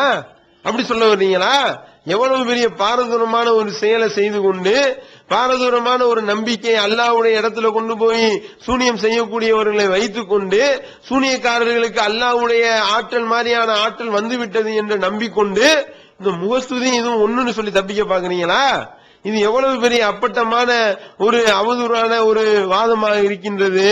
அப்ப இவ்வளவு ஒரு மோசமான செயலை செய்யறது கூட உங்களுக்கு பாரதூரமா தெரியல. இப்படி அல்லாஹ்வுடைய இடத்துல கொண்டு போய் அல்லாஹ்வுடைய தூதரை வைக்கிறது கூட ஒரு பெரிய விஷயமா உங்களுக்கு தெரியல என்றால், அப்போ உங்களுடைய சிந்தனை திறன் எப்படி இருக்கின்றது என்பதற்கு இது ஒரு நல்ல ஒரு உதாரணமாக இருக்கின்றதை நம்ம பார்க்கின்றோம். அன்புக்குரிய சகோதரர்களே, இந்த சிறுக்கு கம்பெனி நம்ம வைத்த அந்த வாதத்துல அவங்க குறை கண்டதாக என்னென்னலாம் எக்ஸ்ட்ரா பிட்டிங்காக அவதூறாக இல்லாத விஷயத்தை எல்லாம் சொன்னார்களோ அது எல்லாத்திற்கும் தொகுத்து எல்லாத்துக்கும் பதில் சொல்லிவிட்டோம். முதல்ல என்ன, குத்தைலா பின்த் சைஃபி என்ற அந்த பெண்மணி அவங்க சஹாபிய பெண்மணியே இல்லைன்னு சொன்னாங்க. சஹாபிய பெண்மணி தான் என்பதை ஆதாரபூர்வமாக ஆணித்தரமாக நிரூபித்திருக்கிறோம். அந்த ஹதீஸ் பலையினம், அவங்க யாருன்றே அறியப்படாதவங்க அப்படின்னு ஒரு பேச்சுக்கு வைத்துக் கொண்டாலும் அந்த சிகிரு கூட்டம் இருக்கே, அந்த சிகிரு கம்பெனி, அந்த சிகிரு கம்பெனி ஏற்றுக்கொண்டுள்ள ஹுதைபாவுடைய செய்தி, இப்னு அப்பாஸ் அவருடைய செய்தி மூலமாகவும் அந்த ரெண்டு செய்தியை வைத்துமே நம்ம வைத்த வாதம் சரியான வாதம் தான். ரசூல் ஸல்லல்லாஹு அலைஹி வஸல்லம் அவருடைய காலத்துல சஹாபாக்கள் அல்லாஹ்வுக்கு இணைவிக்கக்கூடிய வார்த்தையை சொல்லிக் கொண்டிருந்திருக்கின்றார்கள். அதை ரசூல் ஸல்லல்லாஹு அலைஹி வஸல்லம் அவர்கள் கண்டித்து மாற்றினார்கள் என்ற செய்தி அதன் மூலமாக நிரூபணமாகிவிட்டது. அதோடு மட்டும் இல்லாம அவங்க பின்னாடி ஏன் தொழுவ கூடாதுன்னு சொல்றீங்க? அப்படி விவரம் தெரியாத ஆளுங்க பின்னாடி எல்லாம் தொழுவீங்களா? தமிழ் தெரிஞ்ச ஆள் ஃபுல்லா பாவத்தாளியா என்று இந்த சிகிரு கம்பெனி குறைமதியோடு மூளை வந்ததனமாக கேட்ட கேள்விகள் எல்லாத்துக்கும் சேர்த்து பதில கொடுத்திருக்கிறோம். அவர்கள் வைத்த அந்த வாதங்கள், முதுகெலும்பு இல்லாத வாதங்கள் அனைத்தையும் முதுகெலும்பை முறிக்கக்கூடிய அளவிற்கு பதில நாம சொல்லி இருக்கின்றோம். இது சம்பந்தமாக அனைத்து விதமான வாதங்களுக்கு நம்ம பதில் சொல்லிட்டோம். இவங்க தங்களுடைய வாதத்தில் உண்மையாளர்களாக இருந்தால் இதை அவர்கள் சிந்தித்து பார்க்கணும். இது என்னவா, நம்ம நீங்க அவங்க தப்பா சொல்லியிருப்பாங்க, தப்பா சொல்லிட்டா அவங்க வருத்தம் தெரிவிச்சாங்கன்னா நம்ம அதை ஏத்துக்கிறோமா? எந்த அளவுக்கு பாருங்க, இந்த அளவுக்கு பிராடு பித்தலாட்டத்தை பண்ணிட்டு இப்படி ஒரு சஹாபிய பெண்மணியே திட்டமிட்டு இவர் சஹாபி இல்லைன்னு சொல்லி சஹாபிய பெண்மணியே சஹாபியினுடைய லிஸ்ட்ல இருந்து தூக்கி ரசூல் ஸல்லல்லாஹு அலைஹி வஸல்லம் அவர்கள் சிறுக்கான விஷயத்துல எல்லாம் ரொம்ப கவனமிட்டு இருந்தாங்க, அது வெக்கப்பட்டுக்கிட்டு சொல்லாம மறுத்தாங்க அப்படின்னு சொல்லி ரசூல் ஸல்லல்லாஹு அலைஹி வஸல்லம் அவர்கள் மேல பாரதூரமான விஷயத்தை போட்டு அல்லாஹ்வுடைய இடத்துல கொண்டு போய் அல்லாஹ்வுடைய தூதரை வைக்கக்கூடிய ஒரு வேலையை சஹாபாக்கள் செய்தார்கள் என்று சொன்னதை ரசூல் ஸல்லல்லாஹு அலைஹி வஸல்லம் அவர்கள் நான் அதை வெறுக்கிறேன், நீங்க அப்படி சொன்னாங்கன்னு சொன்ன விஷயத்தை இதெல்லாம் சும்மா லேசான ஒரு விஷயம், இதெல்லாம் ஒரு லேசான ஒரு விஷயமா இருந்ததுனால ரசூல் ஸல்லல்லாஹு அலைஹி வஸல்லம் அவர்களே இதை தெரிந்து கொண்டே அதை தடுக்காம இருந்தாங்கன்னு சொல்லி அல்லாஹ்வுடைய தூதன் மேல இட்டுக்கட்டி இவ்வளவு பிராடு பித்தலாட்டம் அயோக்கியத்தனத்தையும் செய்தவர்கள் என்ன சொல்றாங்க, நம்ம வருத்தம் தெரிவிக்கணுமா? நாங்க ஏன் வருத்தம் தெரிவிக்கணும்? இந்த அளவிற்கு நீங்கள் இந்த விஷயத்துல எப்படி நயவஞ்சகத்தனத்தோடு இருட்டடிப்பு செய்து இல்லாத விஷயத்தை ரசூல் ஸல்லல்லாஹு அலைஹி வஸல்லம் அவர்கள் சொன்ன செய்தியை இல்லாமல் ஆக்கி இல்லாத செய்தியை இருப்பதாக இட்டுக்கட்டி இருக்கின்றீர்கள் என்பதற்கு நீங்க வருத்தம் தெரிவிக்கணும். நீங்க எங்களிடத்துல வருத்தம் தெரிவிக்காவிட்டாலும் படைச்ச ரப்பு இடத்துல பாவ மன்னிப்பு தேடிக்கொள்ளுங்கள். யாரெல்லாம் இந்த மாதிரி நான் தெரியாம இப்படி நான் பொய்யான செய்தியை சொல்லிட்டேன், நாம அதே நேரத்தில் அவர்கள் அப்துல்லா பின் முஆவியா காலிரி அவர்களுடைய செய்தியில சஹாபின்னு சொல்லி நாம சொன்னோம், அதை அவங்க மறுத்தாங்க, எந்த விதமான ஆதாரம் இல்லாம நாங்க சொன்னோம். அப்படி அப்துல்லா பின் காலிரியுடைய விஷயத்துல ஒரு முடிவை எடுத்தோம். நாங்க அதை விதண்டாவாதத்துல நாங்க அந்த முடிவு எடுத்தோம். அவர் சஹாபின்றதுக்கு எந்த விதமான ஆதாரமும் இல்ல. அவர் நான் அல்லாஹ்வுடைய தூதர்கிட்ட கேட்டேன்னு சொல்லல, என்னிடத்துல அல்லாஹ்வுடைய தூதர் சொன்னாங்கன்னு சொல்லல. எந்த தாபியும் இவர் அல்லாஹ்வுடைய தூதரிடத்துல இருந்த தோழர் தான், இவர் சஹாபி தான் என்பதற்கு உண்டான சான்று பகரல. அப்படி சான்று பகராத நேரத்துல, அப்படி சான்று பகராத நிலையில, ஒன்னும் எந்த விதமான ஆதாரமும் இல்லாத நிலையில இவரை சஹாபின்னு சொல்லி நான் ஏத்துக்கிட்டோம்டா, அப்படி நாங்க அநியாயம் பண்ணிட்டோம். அதே நேரத்துல இவங்க குத்தைலா பின்த் சைஃபிய இவங்க அல்லாஹ்வுடைய தூதருடைய தோழி தான், சஹாபி தான், சஹாபிய பெண்மணி தான், அவங்களிடத்திலிருந்து கேட்டவர் தான் என்பதற்கு அடுக்கடுக்கான ஆதாரம் வைத்திருக்கிற நிலையிலையும் எல்லாத்தையும் தெரிந்து கொண்டு மனம் முரண்டா அவங்கள சஹாபி இல்லைன்னு நாங்க சொல்லிட்டோம். யா அல்லாஹ், அதனால யா அல்லாஹ் நீங்க எங்களுடைய பாவத்தை மன்னிச்சிருன்னு சொல்லி நீ மன்னிப்பு கேளுங்க. நீங்க மன்னிப்பு கேட்டு அதை மக்கள் மத்தியிலும் டிக்ளேர் பண்ணணும். ஏன்னா இப்படி பொய்யான செய்தியை பரப்பி விட்டு ஒரு சஹாபிய பெண்மணியை சஹாபி இல்லைன்னு சொல்லி ஆக்கிவிட்டு இப்படி பாரதூரமான வேலையை செய்து அல்லாஹ்வுடைய தூதர் மேலேயே இட்டு கட்டக்கூடிய வேலையை செஞ்சிருக்கிறீங்க. நீங்க தான் அல்லாஹ்விடத்துல பாவ மன்னிப்பு தேடணும்.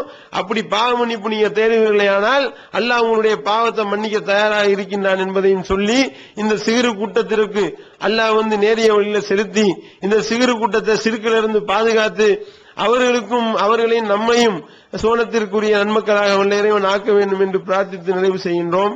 வாஹிதவானா அல்ஹம்துலில்லாஹி ரப்பில் ஆலமீன். அல்லாஹ்